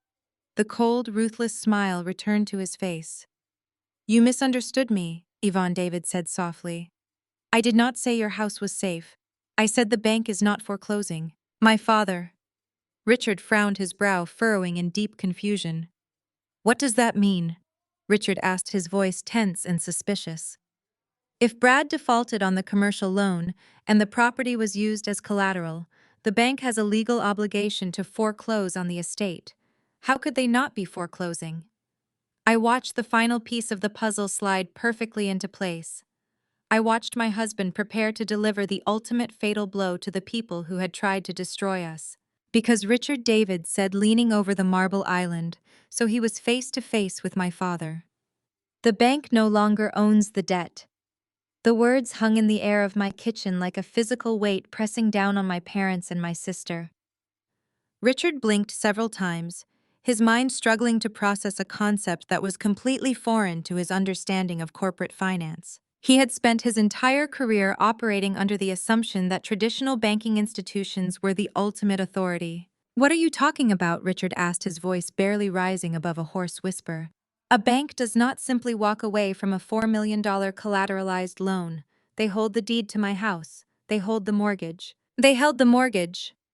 David corrected smoothly, taking a deliberate step toward my father. You see, Richard, when a client like Brad continually defaults on massive commercial loans and repeatedly demonstrates an inability to generate actual revenue, he becomes what the financial sector calls a toxic asset. Major banks do not like carrying toxic assets on their books because it negatively impacts their quarterly earnings reports. So they bundle those bad loans together and they sell them off to secondary debt buyers at a massive discount. They take a slight loss just to wash their hands of the liability. My father was breathing heavily, his eyes darting between David and Mr. Sterling. "And who bought the debt?" Richard asked, though I could see the terrifying realization already forming in his eyes. David smiled, a cold, calculating smile that sent a shiver of pure satisfaction down my spine. "My company acquires distressed debts," Richard David said, his voice perfectly even. "I told you I built an algorithm that tracks financial liabilities. 2 weeks ago, my system flagged a highly volatile portfolio of commercial loans being auctioned off by your bank. I recognized the holding company names immediately because they belong to your son-in-law." I watched Brad physically stumble backward against the refrigerator, his face turning a sickly shade of gray. "I bought the entire portfolio," David continued, holding my father gaze. "I bought Brad massive unpaid commercial loans for pennies on the dollar. I acquired his outstanding credit lines. I absorbed his delinquent vendor accounts." The silence that followed was absolute and devastating. The horrific realization finally hit the people who had spent the last 7 years treating us like dirt beneath their designer shoes. David was not just a successful tech executive, David was their creditor. Mr. Sterling stepped forward and opened his briefcase one more time. He pulled out a stack of documents bound in heavy blue legal backing. He placed them on the marble island, sliding them precisely to the center, where everyone could see the bold black text. "These are the assignment of mortgage and transfer of lien documents," Mr. Sterling said, his deep voice cutting through the tension. "As of last Thursday morning, my client's holding firm is the sole legal owner of all debts previously held by Brad Venture Capital Firm. We own the commercial loans. We own the equipment leases. We own the titles to the luxury vehicles currently parked in your daughter driveway. And most importantly, we hold the absolute legal deed of trust to your historic Buckhead estate." I looked at my mother, Yvonne. The proud, arrogant socialite who had marched into my home demanding $5 million was now staring at the legal documents with an expression of pure, unadulterated terror. Her entire identity was tied to that mansion. It was the location of her exclusive charity galas. It was the symbol of her status in the Black elite community of Atlanta. And now the deed to that mansion belonged to the Black man she had called a thug and a liability. "This cannot be real," Camille whispered, her voice trembling as she looked at her husband. "Brad, tell me this is not real. Tell me he does not own my cars. Tell me he does not own our company." Brad could not even look at his wife. He kept his eyes fixed on the floor, his chest heaving with panicked breaths. He had played a dangerous game of financial smoke and mirrors, using his white privilege to secure loans he never intended to pay back. He had assumed he could just endlessly exploit my father's wealth to cover his tracks. He never in a million years anticipated that a brilliant Black software developer would build a machine designed to swallow his fraudulent empire whole. David leaned over the kitchen island, resting his weight on his hands as he looked directly at my mother. "You wanted me to pay off the loan to save your house, Yvonne," David said, his voice dripping with dark irony. "But you cannot pay off a loan to the person who already owns it. I am the bank now." The power shift in the room was absolute and irreversible. The man they had mocked, insulted, and treated as entirely beneath them now held the literal keys to their entire existence. He held their social status, their financial security, and their physical home in the palm of his hand. Richard seemed to physically age 10 years in a matter of seconds. He reached out with shaking fingers and touched the legal documents on the counter. He traced the signatures and the notary stamps, confirming that his legacy had been completely signed away. He looked up at me, his eyes filled with a desperate, pleading vulnerability that I had never seen before. "Kiara," Richard said, his voice cracking with emotion. "Kiara, please, you cannot let him do this. That house has been in our family for decades. It is your childhood home. It is where you grew up. You cannot let your husband take everything we have. We are your parents. I felt a cold, hard knot of resolve settle in my stomach. I looked at the man who had coldly told me that bootstraps were free, while my 5-year-old stepdaughter struggled to breathe in a sterile hospital room. You lost the right to call yourselves my parents a long time ago, Richard. I said, my voice steady and completely void of sympathy. You did not care about family when you let a con artist forge your name to fund his fake lifestyle. You did not care about family when you tried to extort $5 million from us today. You only care about family now because you realize we hold the deed to your precious mansion. Yvonne let out a loud, desperate sob. She lunged forward, grabbing the edge of the marble counter as if it were a life raft. She looked at me with wild, terrified eyes. Kiara, my baby, my sweet girl, Yvonne cried, tears streaming down her face, ruining her expensive makeup. You have to stop him.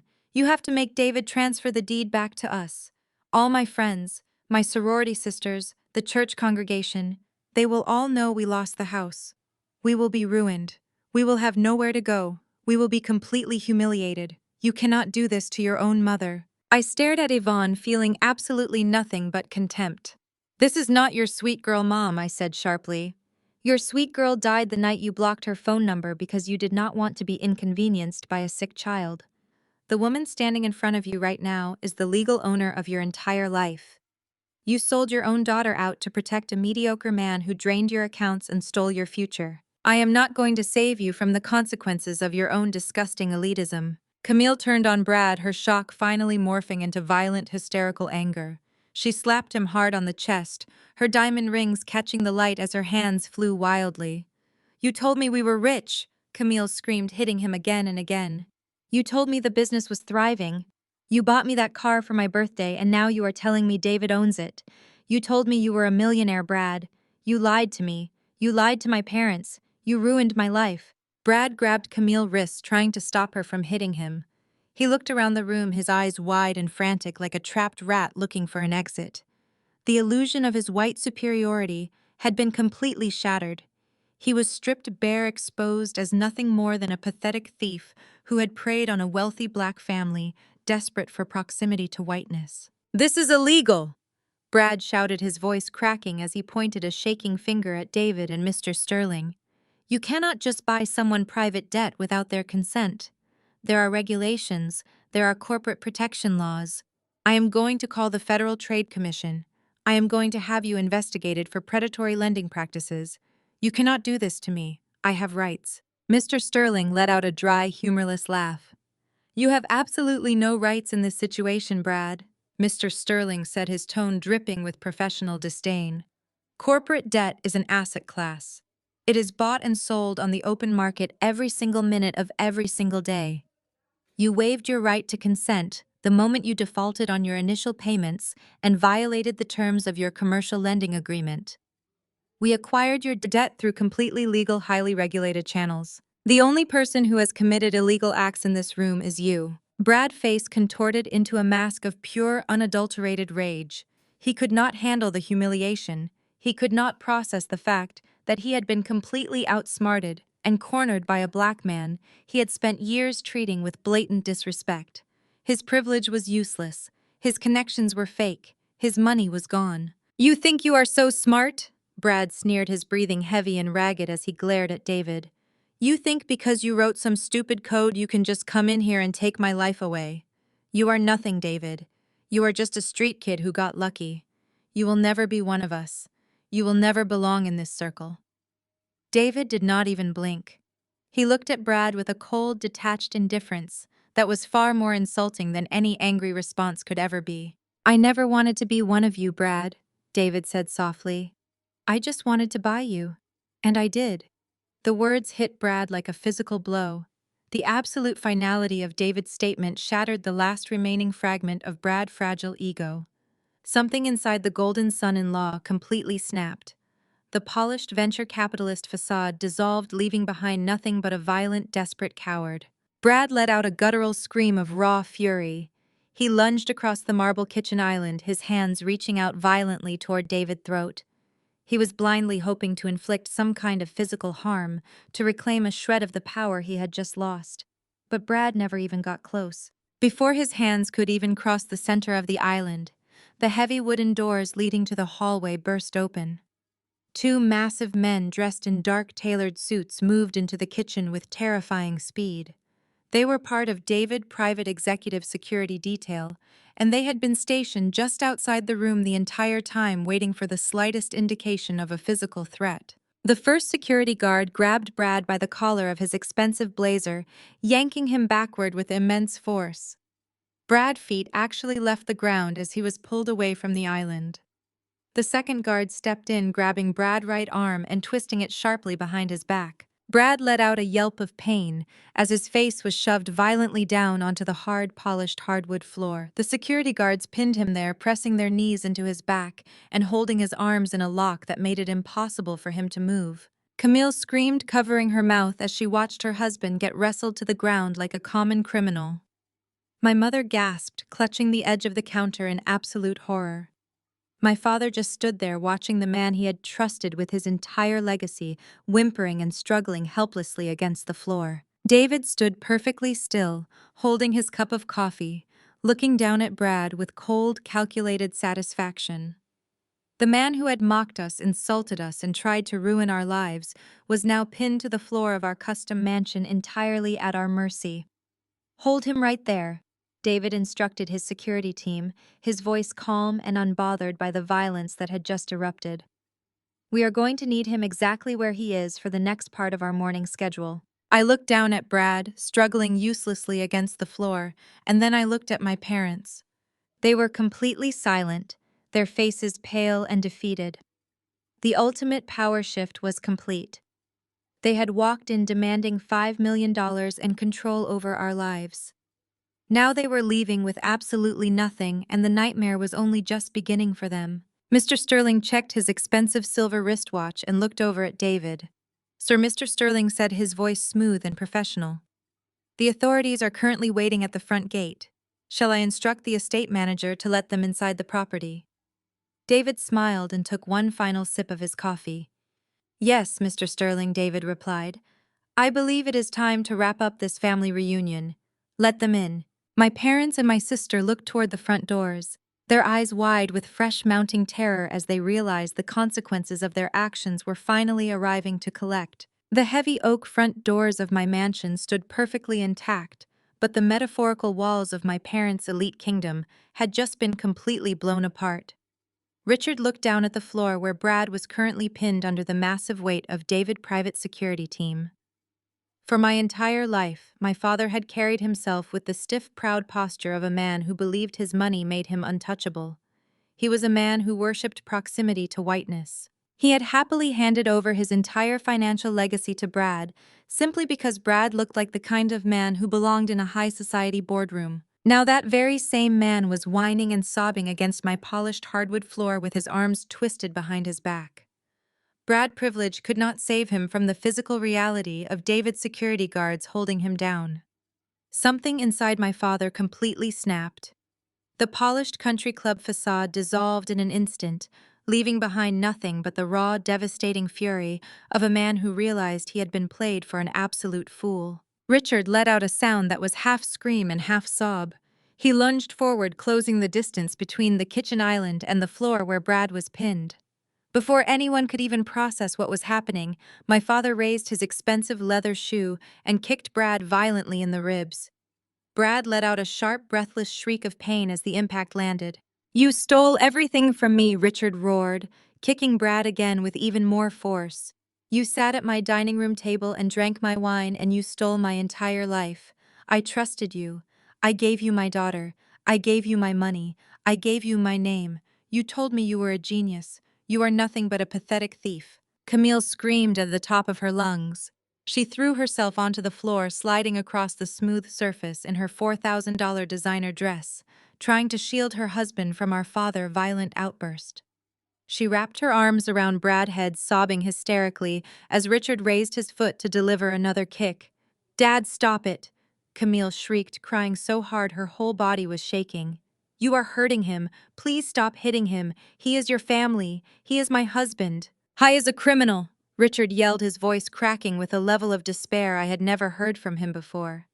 "He is a fraud, Camille. He lost our house. He lost my retirement. We have absolutely nothing left. He used us. He used my signature to steal millions of dollars and he threw it all away. Richard fell to his knees on the floor next to Camille and Brad. My father buried his face in his hands and began to weep. The sound of his crying was guttural and ugly. It was the sound of a proud, arrogant man watching his entire legacy burn to ashes. He had spent his whole life looking down on black men like David who worked honestly for their success, while he blindly funded a white man who robbed him blind. The irony was suffocating. I stood next to David watching the chaotic, pathetic scene unfolding on my kitchen floor. I felt absolutely no pity for any of them. They had brought this destruction entirely upon themselves. Yvonne had been standing frozen near the counter, her face pale and her eyes wide with sheer panic. She watched her husband collapse in tears. She watched her golden child sobbing over a criminal. And then she looked up at me. My mother realized that anger and authority were no longer going to work.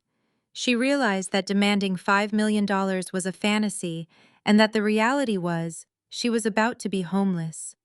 The powerful elite socialite, who wore her cruelty like a badge of honor, suddenly understood that she had absolutely no power left. Yvonne's legs seemed to give out beneath her.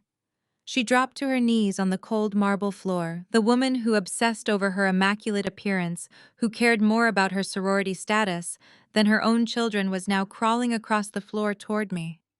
Her expensive custom gown dragged against the tile. Her pearl necklace swung wildly from her neck. "Kiara, my baby," Yvonne cried, reaching her trembling hands out toward my feet. "My sweet, beautiful girl, you have to help me. You have to stop David from taking my house. Please, Kiara. I am begging you on my hands and knees. You cannot let him do this to me." I looked down at the woman who gave birth to me. Seeing her crawl on the floor did not make me feel powerful. It just made me feel a profound, hollow disgust. All my friends, Yvonne pleaded, tears streaming down her face and ruining her makeup. The church board, the charity committees, the women in my sorority. They will all know we lost the house to a bank foreclosure. They will know we are bankrupt. I will be an absolute laughingstock in Atlanta. I will never be able to show my face at the country club again. They will revoke my memberships. They will whisper about me in the pews. You cannot do this to your own mother. You are my blood. We share the same blood, Kiara. I took a slow, deliberate step back, ensuring her grasping hands could not touch my shoes. I looked at her with a cold, detached emptiness that mirrored the exact way she had looked at me for the past 7 years. "Blood?" I asked, my voice quiet but cutting through the sound of Camille sobbing. "You want to talk about blood now, Yvonne?" I pointed down at her, my finger steady and unwavering. "Blood is what you use to bleed people dry. You only invoke the word family when you need someone to absorb the consequences of your own terrible choices. You do not care about me. You do not care about David. You do not even care about Richard crying on the floor over there. The only thing you care about is what the women at your country club are going to think when they find out you are entirely broke." Yvonne shook her head violently, keeping her hands raised toward me in prayer. "No, Kiara, that is not true. I love you. I have always loved you. I was just trying to push you to be excellent. I wanted the best for you. I wanted you to have a perfect life." "Stop lying to yourself!" I snapped, my voice rising with years of suppressed rage. "Stop trying to rewrite history while you are begging for your life. You did not want the best for me. You wanted me to be a prop in your perfect high society performance. And when I chose to marry a man who did not fit your wealthy elite narrative, you threw me away like I was garbage." I leaned down slightly, making sure she could see the absolute lack of mercy in my eyes. "Do you want to know what I remember about your maternal love, Yvonne?" I asked. "I remember the night Lily was admitted to the emergency room with a severe asthma attack. I remember sitting in the hospital waiting area, terrifying and alone because David was working a double shift just to pay our rent. I called you because I was scared. I called my mother because I needed comfort, and I needed a $5,000 loan to cover her medical treatments." Yvonne flinched as the memory surfaced, but I refused to let her look away. I was crying so hard I could barely breathe. I continued. "I told you that your stepdaughter was in the hospital, and do you remember what you did? You sighed into the phone, and you told me that she was not your granddaughter. You called a sick, innocent 5-year-old child cheap extra baggage. You told me that I made my bed and I had to lie in it. And then you hung up the phone and you blocked my number. Yvonne let out a loud, desperate wail, covering her face with her hands. I was angry, Kiara. I did not mean it.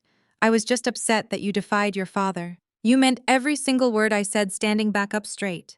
You blocked your own daughter phone number while she was in a hospital waiting room. And now you expect me to care that you might lose your country club membership. You expect me to care that your sorority sisters might gossip about you at brunch. You expect me to bail out of a disaster that your perfect white son-in-law created. Please, Kiara, Yvonne sobbed, pressing her forehead against the floor. I will do anything. I will publicly apologize to David. I will accept Lily as my own. I will host a dinner and introduce them to all my friends. Just please do not take my house. I will die if I lose my status in this city. I will absolutely die. I stared down at the pathetic display of elite fragility. You have already lost your status, Yvonne. You lost it the moment you let Brad forge your husband's signature. You lost it the moment you walked into my house and tried to extort $5 million from a man who is light years smarter than anyone in your circle. This is not your sweet girl anymore, I said, my voice dropping to a harsh final whisper. This is the woman you threw away. This is the woman who survived without your money, without your support, and without your conditional love. You came here today to demand that I bleed my husband dry to save your reputation. But all you did was hand us the shovel to bury you.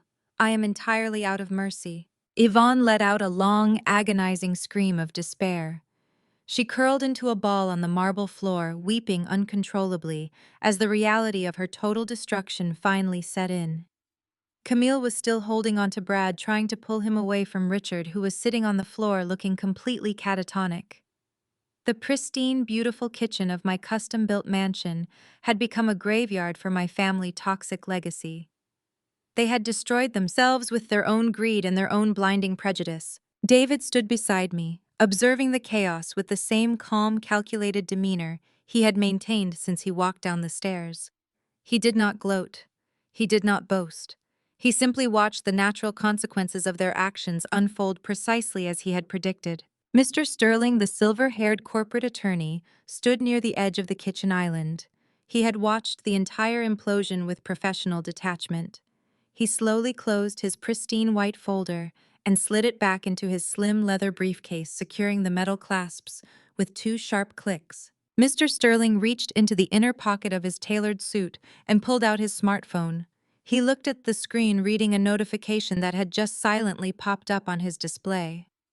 He cleared his throat, a subtle, polite sound that somehow cut through the noise of my mother weeping and my sister frantic crying. Mr. CEO, Mr. Sterling said, addressing David directly. His voice was smooth and perfectly leveled. David turned his head slightly, acknowledging his attorney. Yes, Mr. Sterling, David replied. I have just received a message from the Estate Security Pavilion, Mr. Sterling said, holding his phone steady. The authorities have arrived at the main gate. The federal agents and the local police units are requesting immediate entry to the premises. They have the warrant for the arrest based on the financial documents and the extortion evidence we forwarded to the district attorney office this morning. Mr. Sterling looked up from his phone and met David's eyes. Shall I instruct the estate manager to let them in? The words landed in the kitchen like a bomb. The crying instantly stopped. Brad's head snapped up from the floor.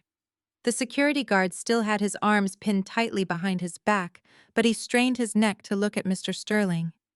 The terror in Brad's eyes was absolute.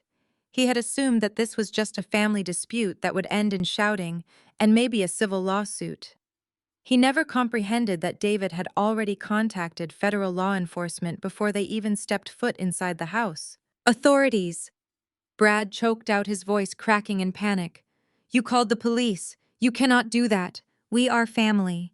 Richard, tell them to stop. Tell them we can work this out privately. Richard did not even look at Brad. My father just stared blankly at the wall, completely broken by the realization that his life was over. Camille scrambled to her knees, holding her hands out toward David. Please, David, you cannot send him to jail. He is my husband. He is a good man. He just made a mistake with the paperwork. If you send him to prison, I will have nothing. I will lose my cars, my lifestyle, my entire identity. Please, David, you have enough money. Just let him go and we will never bother you again. David looked down at Camille with an expression of profound pity. You still do not understand how the real world works, Camille. You cannot commit felony wire fraud, identity theft, and corporate extortion and then just apologize and walk away. Brad stole millions of dollars. He forged legal documents. He threatened to manipulate the stock market. Those are federal crimes, and the federal government does not care about your high society Instagram aesthetic. Yvonne slowly lifted her head from the floor. Her face was streaked with black mascara and tears. She looked at the flashing screen of Mr. Sterling's phone, and the reality of the police waiting outside finally broke through her denial. She was going to watch her perfect white son-in-law get dragged out of her daughter mansion in handcuffs in broad daylight. David turned back to his attorney. He adjusted the cuffs of his suit and gave a single decisive nod. Yes, Mr. Sterling, David said, his voice ringing with absolute authority. Please instruct security to open the main gates. Let them in. The heavy mechanical hum of the front security gates opening echoed through the quiet estate. It was a sound I had heard 100 times before, but today it carried a completely different weight. Today it was the sound of absolute justice finally arriving to collect a debt that was 7 years past due. Through the massive floor-to-ceiling windows of the kitchen, I could see the flashing blue and red lights of the police cruisers illuminating the pristine landscaping. The harsh strobe effect bounced off the imported Italian marble of the foyer, casting long, erratic shadows across the faces of my parents and my sister. They were all frozen in place, staring out the window as the reality of their destruction literally drove up my long, winding driveway. Two black federal vehicles pulled up right behind the local police cruisers. The doors opened in unison, and a team of local officers, accompanied by two men wearing dark suits and Federal Bureau of Investigation windbreakers, stepped out onto the cobblestone path. They moved with absolute purpose and coordination. They did not look like men who were coming to negotiate a civil dispute. They looked like men who were coming to dismantle a criminal enterprise. Brad started hyperventilating on the floor. The security guards were still holding him down, but his struggles had turned into panicked thrashing. He was acting like a cornered animal, realizing there was absolutely no escape from the trap he had walked into. Richard, tell them to go away. Brad pleaded, his voice cracking and pitching high with terror. Tell them we had an agreement. You cannot let them take me, Richard. I am your son-in-law. We are family. My father, Richard, did not even flinch. He remained sitting on the floor, looking completely dead behind the eyes. He had lost his retirement. He had lost his historic Buckhead mansion. He had lost his social standing in the elite black community of Atlanta. And he had lost all of it because he chose to trust the mediocre white man whining on the floor next to him instead of trusting his own daughter. Richard just stared at the wall, entirely unresponsive to Brad's pathetic begging. Mr. Sterling walked calmly toward the grand foyer to greet the authorities. He unlatched the heavy custom front doors and pulled them open. The federal agents stepped inside, their presence immediately dominating the massive entranceway. Mr. Sterling extended his hand, introducing himself as the general counsel for David Holding Company. He handed the lead agent a thick sealed manila envelope and a small silver flash drive. Inside that envelope are the forged collateral deeds, the unauthorized bank transfer records, and the physical 12-page document demanding $5 million under the explicit threat of market manipulation, Mr. Sterling said, his voice steady and professional. The flash drive contains the unedited high-definition security camera footage of the individuals verbally executing the extortion attempt within this private residence. The primary suspect for the federal wire fraud and forgery charges is currently detained in the kitchen area. The lead agent nodded, taking the evidence. We appreciate your cooperation, Mr. Sterling. We will take it from here. The sound of heavy tactical boots marching across the marble floor sent a fresh wave of panic through my family. Yvonne pressed her back against the kitchen island, looking like she was going to pass out. Camille scrambled backward, moving away from Brad, as if his criminal liability was a contagious disease. The officers entered the kitchen and immediately spotted Brad pinned to the floor by the private security team. The local police instructed the security guards to step back. The moment the guards released their hold, Brad tried to scramble to his feet, but two police officers instantly grabbed his arms and forced them back behind his back. The sharp metallic click of handcuffs echoed through the silent room, locking securely around Brad's wrists. "You are making a massive mistake," Brad shouted, trying to use his white privilege to intimidate federal agents. "Do you know who I am? I am a prominent venture capitalist in this city. I have powerful friends on the city council. You cannot just barge into a house and arrest me based on the lies of some tech guy and his corporate lawyer. I demand my phone. I demand to call my legal team." The federal agent looked at Brad with a completely blank expression. "Bradley Vance," the agent said, reading from a small notepad. "You are being placed under arrest for suspicion of federal wire fraud, identity theft, corporate extortion, and the forgery of commercial lending documents. You have the right to remain silent. Anything you say can and will be used against you in a court of law." Brad's face turned a sickly pale color as the agent recited the Miranda rights. The arrogant illusion of his untouchable status evaporated completely. He was not a prominent venture capitalist. He was just a thief in a very expensive suit, and he was going to prison. "Camille, do something!" Brad screamed, thrashing against the officers as they began to drag him toward the foyer. "Call my parents. Call the bank. Tell them it was a misunderstanding. Camille, you have to help me." I looked at my older sister, waiting to see how the golden child would react to her perfect husband being hauled away by the FBI. Camille had spent her entire life performing for social media, curating an image of effortless wealth and marital bliss. I fully expected her to throw herself at the officers and demand his release to protect her fake fairy tale. But Camille did not even look at Brad. Her eyes were fixed on the second federal agent who had just pulled a set of keys from Brad's jacket pocket. "Excuse me, Mom," the second agent said, looking at Camille. "Are you the primary driver of the white Mercedes G-Wagon parked in the driveway?" Camille nodded slowly, her eyes wide with mounting terror. "Yes, that is my car. Brad bought it for me for my birthday last year." The agent shook his head.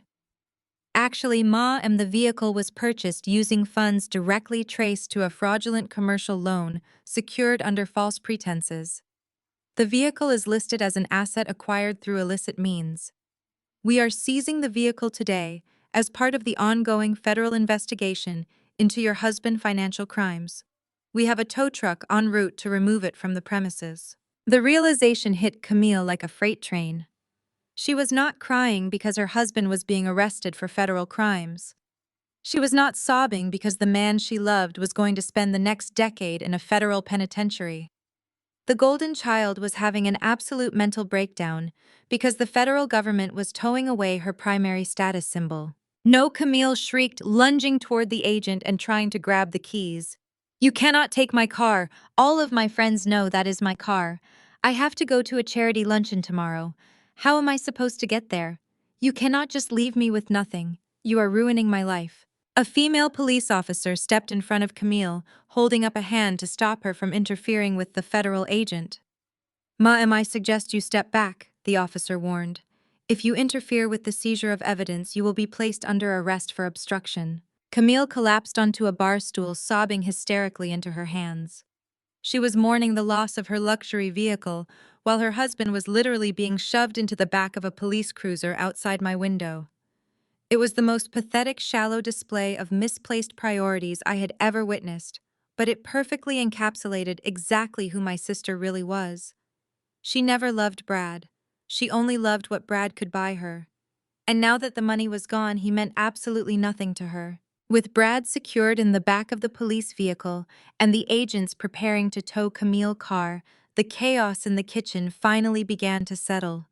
The flashing lights outside continued to paint the walls in harsh alternating colors, but the immediate physical threat was gone. David stood perfectly still, watching the authorities do their jobs. He had orchestrated the complete dismantling of Brad's fraudulent empire without ever raising his voice or losing his temper. He had used his intellect and his resources to utterly destroy the man who had tried to steal from him. Now David turned his attention to the two people who were truly responsible for this entire disaster. He looked at my parents. Richard was still sitting on the floor, leaning against the cabinets, looking like a broken hollow shell. Yvonne was kneeling near the island. Her expensive dress ruined her makeup smeared across her face. They had walked into our home demanding millions of dollars and attempting to assert their elite authority over our lives. Now they were completely at our mercy. David walked over to Mr. Sterling, who was standing quietly near the library doors. David extended his hand, and Mr. Sterling placed a single crisp sheet of paper into his palm. It was not a thick 12-page document, like the one my mother had tried to force us to sign. It was just one single page, but it carried more weight than anything else in the room. David walked slowly toward my mother and father. He did not look angry. He simply looked like a man who was finalizing a very basic business transaction. Richard Yvonne David said, his voice steady and commanding. "Please stand up." My father slowly pulled himself up from the floor, leaning heavily on the counter for support.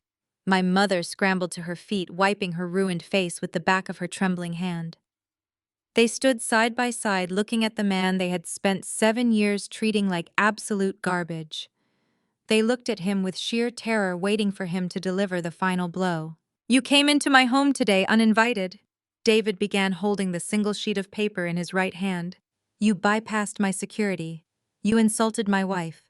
You insulted my daughter. You demanded $5 million and 15% of my company. You brought a list of demands, and you expected me to simply bow down to your authority because you believe your social status makes you untouchable."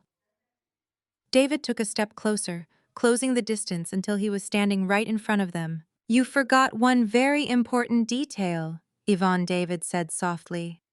"You forgot that I own the debt. I own the collateral. I hold the absolute legal deed of trust to your historic mansion in Buckhead.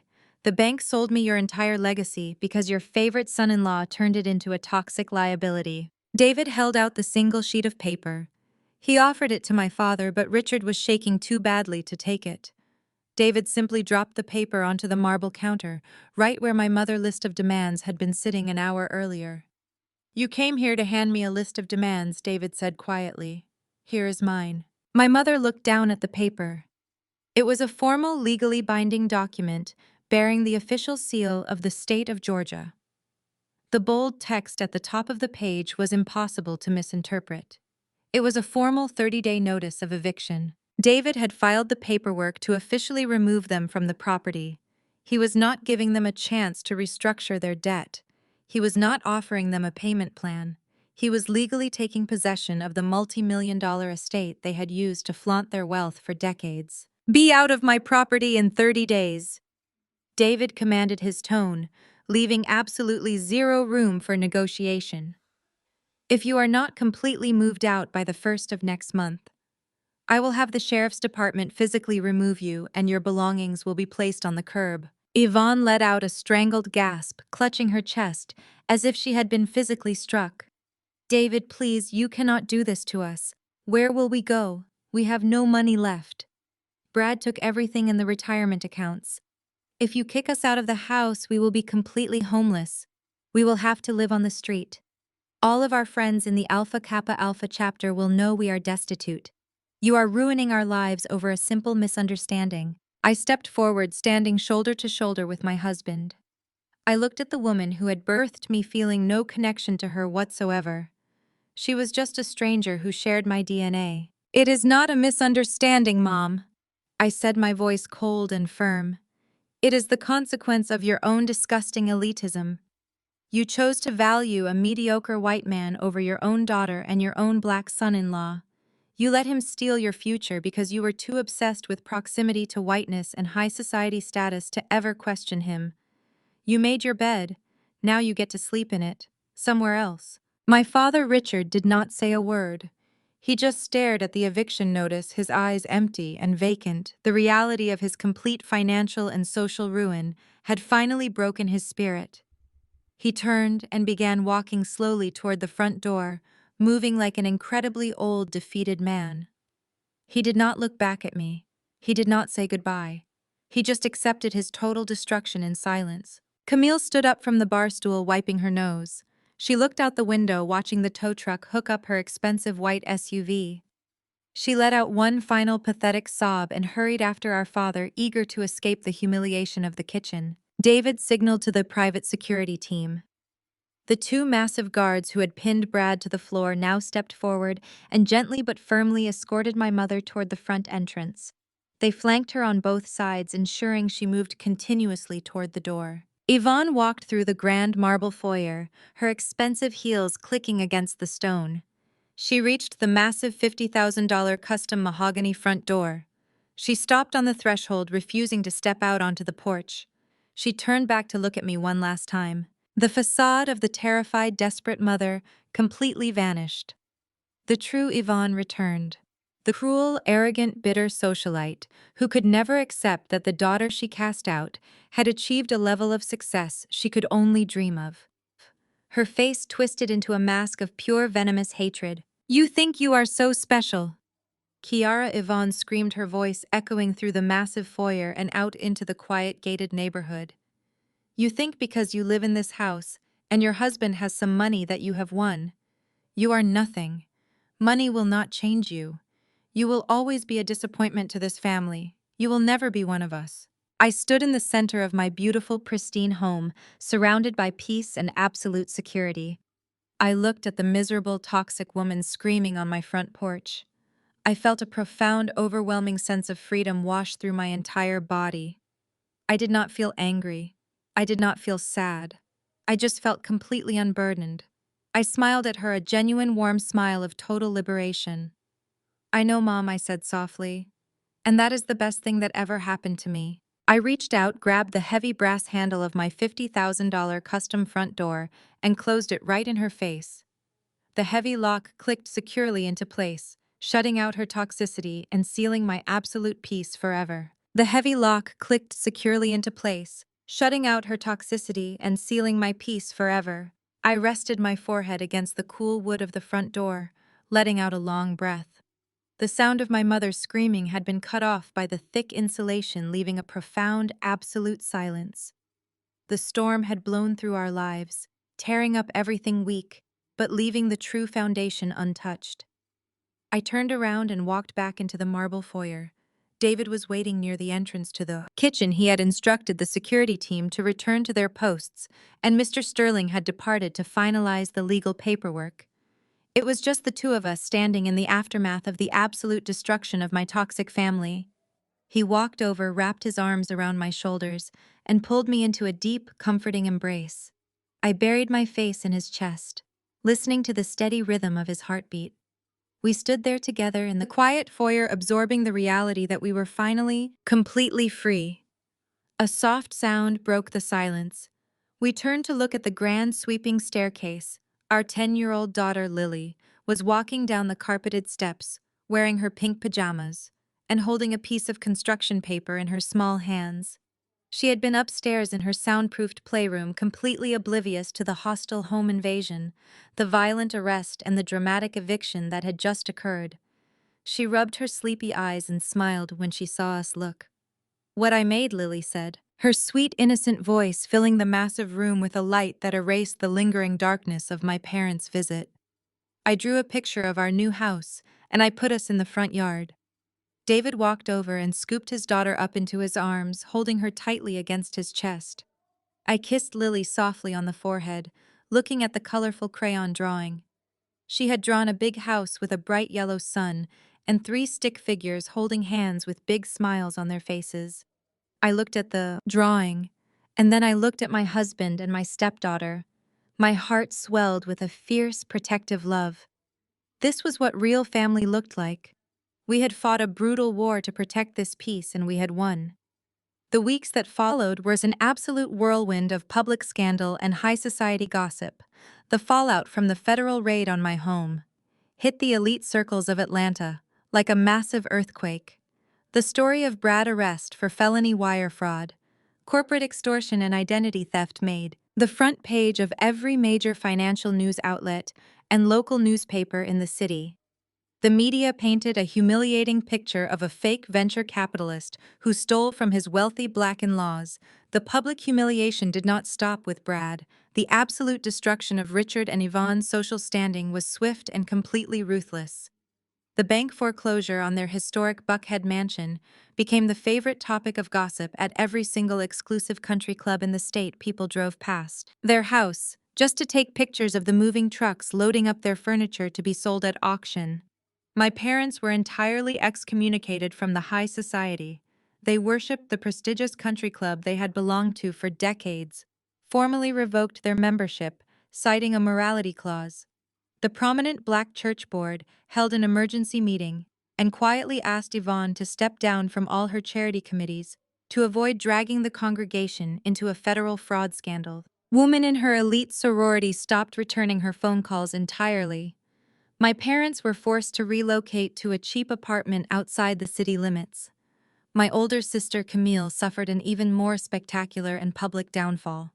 Her entire identity had been constructed around projecting an image of effortless wealth on social media. When the federal authorities froze all of Brad's bank accounts and seized their luxury assets, Camille lost everything overnight. Her designer bags, her expensive jewelry, and her leased luxury vehicles were confiscated as evidence of illicitly acquired property. Camille tried to play the victim on the internet, posting tearful videos sitting on the floor of a bare room crying to her followers. She claimed she had no idea about Brad's criminal activities and begged for donations to help her pay for basic living expenses. But the internet is notoriously unforgiving. People quickly uncovered court documents detailing how the stolen money had directly funded her extravagant shopping sprees. The comments were brutal, calling her a complicit fraud. She deleted all her social media profiles to escape the relentless public backlash. Without Brad's stolen money to support her, Camille was forced to face the harsh reality of the real world. For the very first time, she had to move out of her luxury condo and sign a lease for a tiny, cramped apartment with no practical skills and a fake resume. Camille had to take whatever work she could find. The former golden child who used to look down on me was forced to accept a minimum wage retail job at a local department store. She spent her days folding clothes and dealing with rude customers.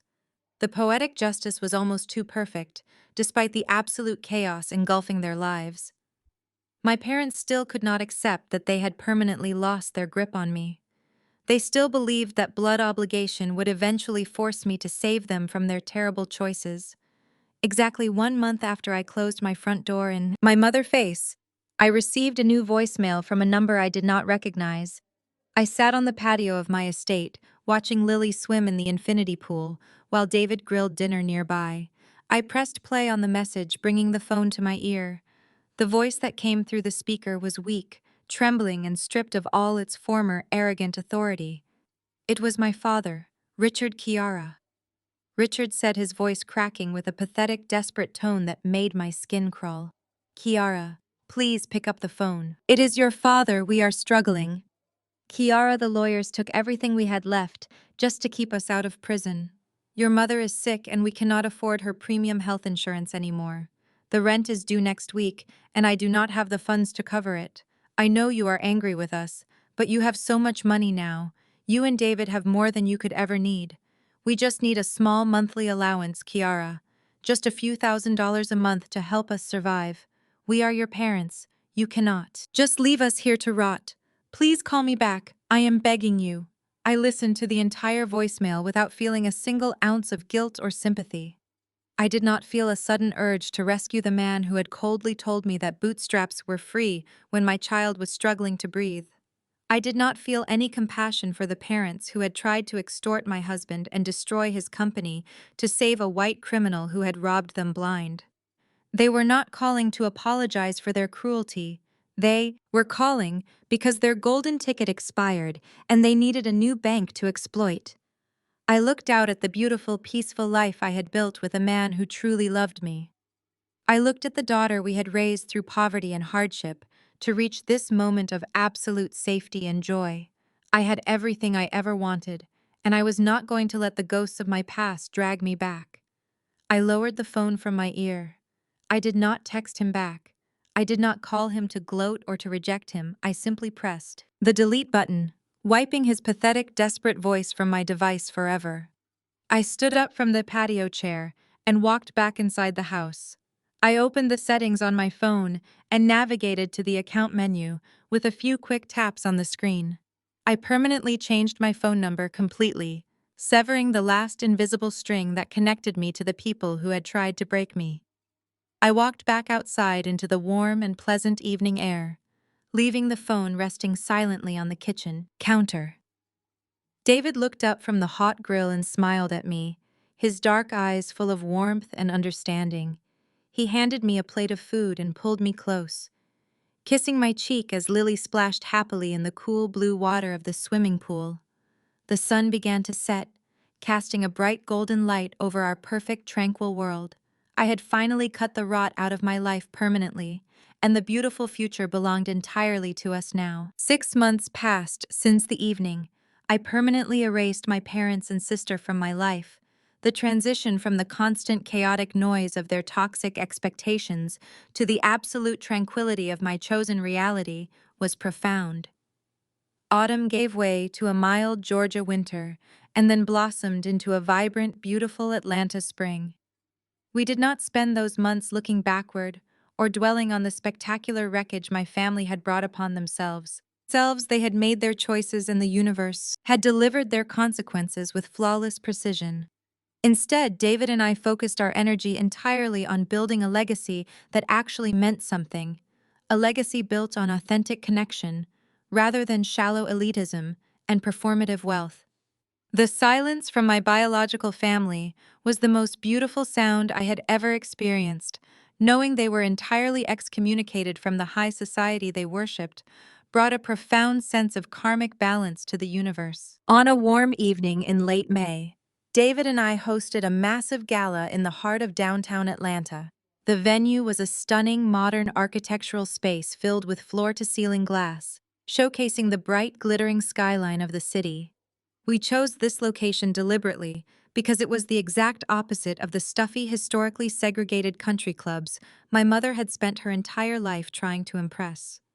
There were no restrictive, unwritten rules here, no ancient oil paintings of men who built their fortunes on exploitation. This space was bright, open, and welcoming. It was a true celebration of genuine Black excellence. The room was filled with hundreds of people, but unlike my parents' hollow social gatherings, every single person in this room was a genuine friend, a supportive peer, or a community leader we admired and respected. I looked across the beautifully decorated room and saw Mr. Sterling, our brilliant silver-haired corporate attorney, laughing and sharing a drink with a group of young software engineers. I saw neighbors who had welcomed us to Buckhead without asking intrusive questions about our pedigree. I saw David former coworkers from his days as a struggling data analyst, men and women who had shared their lunches with him when he was saving every penny for his daughter's asthma medication and running through the center of it all, looking like an absolute princess in a sparkling silver dress, was our 10-year-old daughter Lily. Her laughter echoed over the smooth jazz music playing in the background, completely untainted by the toxic generational trauma I had finally managed to sever forever. She would never know the cold, judgmental stares of my mother. She would never be called extra baggage by anyone ever again. We were not hosting this lavish event for vanity. We were not trying to prove our status to anyone. We were there to officially launch the Lily Foundation. An initiative David and I had spent the last 6 months designing with meticulous care. We had seeded the foundation with a multi-million-dollar endowment from David. Successful initial public offering. The mission of the foundation was deeply personal to both of us. The first pillar of our initiative provided substantial comprehensive debt relief for Black single fathers who were working multiple jobs just to keep a roof over their children's heads. We wanted to give those hardworking men the exact kind of financial lifeline that my father Richard had so viciously denied David 7 years ago when we were desperate and drowning. We wanted to ensure that no father ever had to look at his sick child and wonder how he was going to afford her breathing treatments. The second pillar of the Lilly Foundation provided full-ride technology and engineering scholarships for marginalized youth in the greater Atlanta area. We wanted to give brilliant, overlooked kids the tools and the education they needed to write their own code, build their own algorithms, and create their own independent empires. We wanted to ensure they would never have to rely on predatory loans or fall victim to the fraudulent financial traps set by mediocre men, like my former brother-in-law Brad. We were using our resources to build doors for our community, while my parents had spent their entire lives using their wealth to build walls to keep people out. The contrast between how we chose to spend our money and how my parents hoarded theirs could not have been more clear. The smooth jazz music slowly faded out as the event coordinator tapped the microphone, signaling that it was time for the keynote address. David walked over to me, taking my hand and giving it a gentle, reassuring squeeze. He led me up the short stairs to the acrylic podium. The entire room fell into a respectful, warm silence. Hundreds of faces turned to look at me, their eyes filled with genuine support and pride. I looked down at my husband, who was standing in the front row holding Lily's hand. He nodded at me silently, telling me that the floor was mine, that my voice mattered, and that I was entirely safe to speak my absolute truths. I took a deep breath, letting the incredible energy of the room fill my lungs. Thank you all for being here tonight.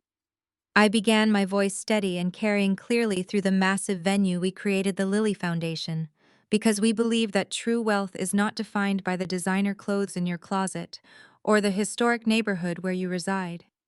True wealth is defined by the peace you protect and the people you uplift. For a very long time, I was taught that family was strictly defined by biology. I was taught that sharing DNA meant you owed people your unwavering loyalty, even if those people were actively tearing you down and destroying your spirit. I was taught that suffering in silence to protect the family image was my ultimate duty. I looked out at the crowd, making eye contact with the single fathers and the young students who were our first scholarship recipients. I learned the hard way that blood is just a biological fact. It is not a binding contract to endure abuse. I continued, my voice growing stronger with every word. True. Family is about consistent respect. It is about the people who show up for you when you have absolutely nothing to offer them in return. It is about the people who see your potential when you are at your absolute lowest and who help you stand back up without asking for a percentage of your soul in return. You do not owe your success to people who abandoned you during your struggle. You owe your success to the people who held your hand while you were fighting to survive. My parents worshipped a version of high society that required them to constantly step on others to elevate themselves. They believed that their money made them superior, and they used their financial status as a weapon to control, manipulate, and punish anyone who dared to step out of their rigid elitist lines. They thought they could break my husband because he did not fit their narrow, prejudiced view of what success should look like. They assumed their generational wealth gave them the right to treat a hard-working black man like a peasant. But they were wrong. Their arrogance blinded them to the reality that genuine black excellence cannot be contained or controlled by old money. Snobbery. True excellence is built on resilience, innovation, and an unbreakable commitment to doing what is right. I gripped the edges of the podium, looking directly at David. My parents thought wealth was a weapon to keep people on their knees. I said the absolute truth of the statement, resonating through my bones. David and I proved it is a tool to help people stand up. They marched into my home and demanded $5 million. They thought they were going to force me into submission. Instead, they handed me the keys to my absolute freedom. The room erupted into thunderous applause. People rose to their feet, cheering and clapping, their support washing over me like a warm, healing wave. I stepped down from the podium and walked directly into David's arms. He held me tightly, whispering how proud he was of me. Lily wrapped her arms around my waist, burying her face in my gorgeous silk dress. I stood there surrounded by my true family, completely untethered from the heavy toxic chains of my past. The girl who was once treated as a massive disappointment had built an unbreakable kingdom of love and purpose. The nightmare was completely over, and my beautiful, authentic life was only just beginning. I had reclaimed my narrative, and I was never going to let anyone write my story for me ever again. Thank you so much for listening to my story. It took a long time to heal from the wounds my biological family inflicted, but standing up for myself and protecting my chosen family was the greatest decision I ever made.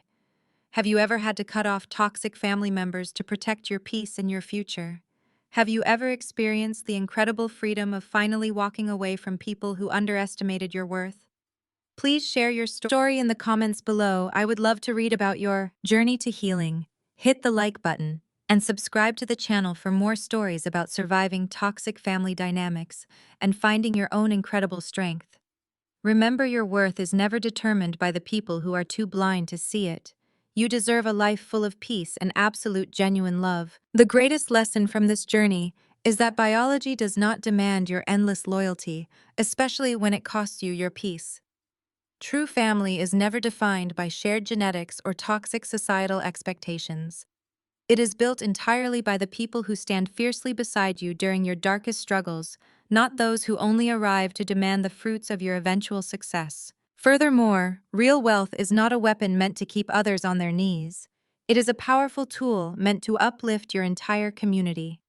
Never be afraid to permanently close heavy doors on abusive relatives today. If you have ever cut off toxic family members to protect your peace, please share your story in the comments below and subscribe for more.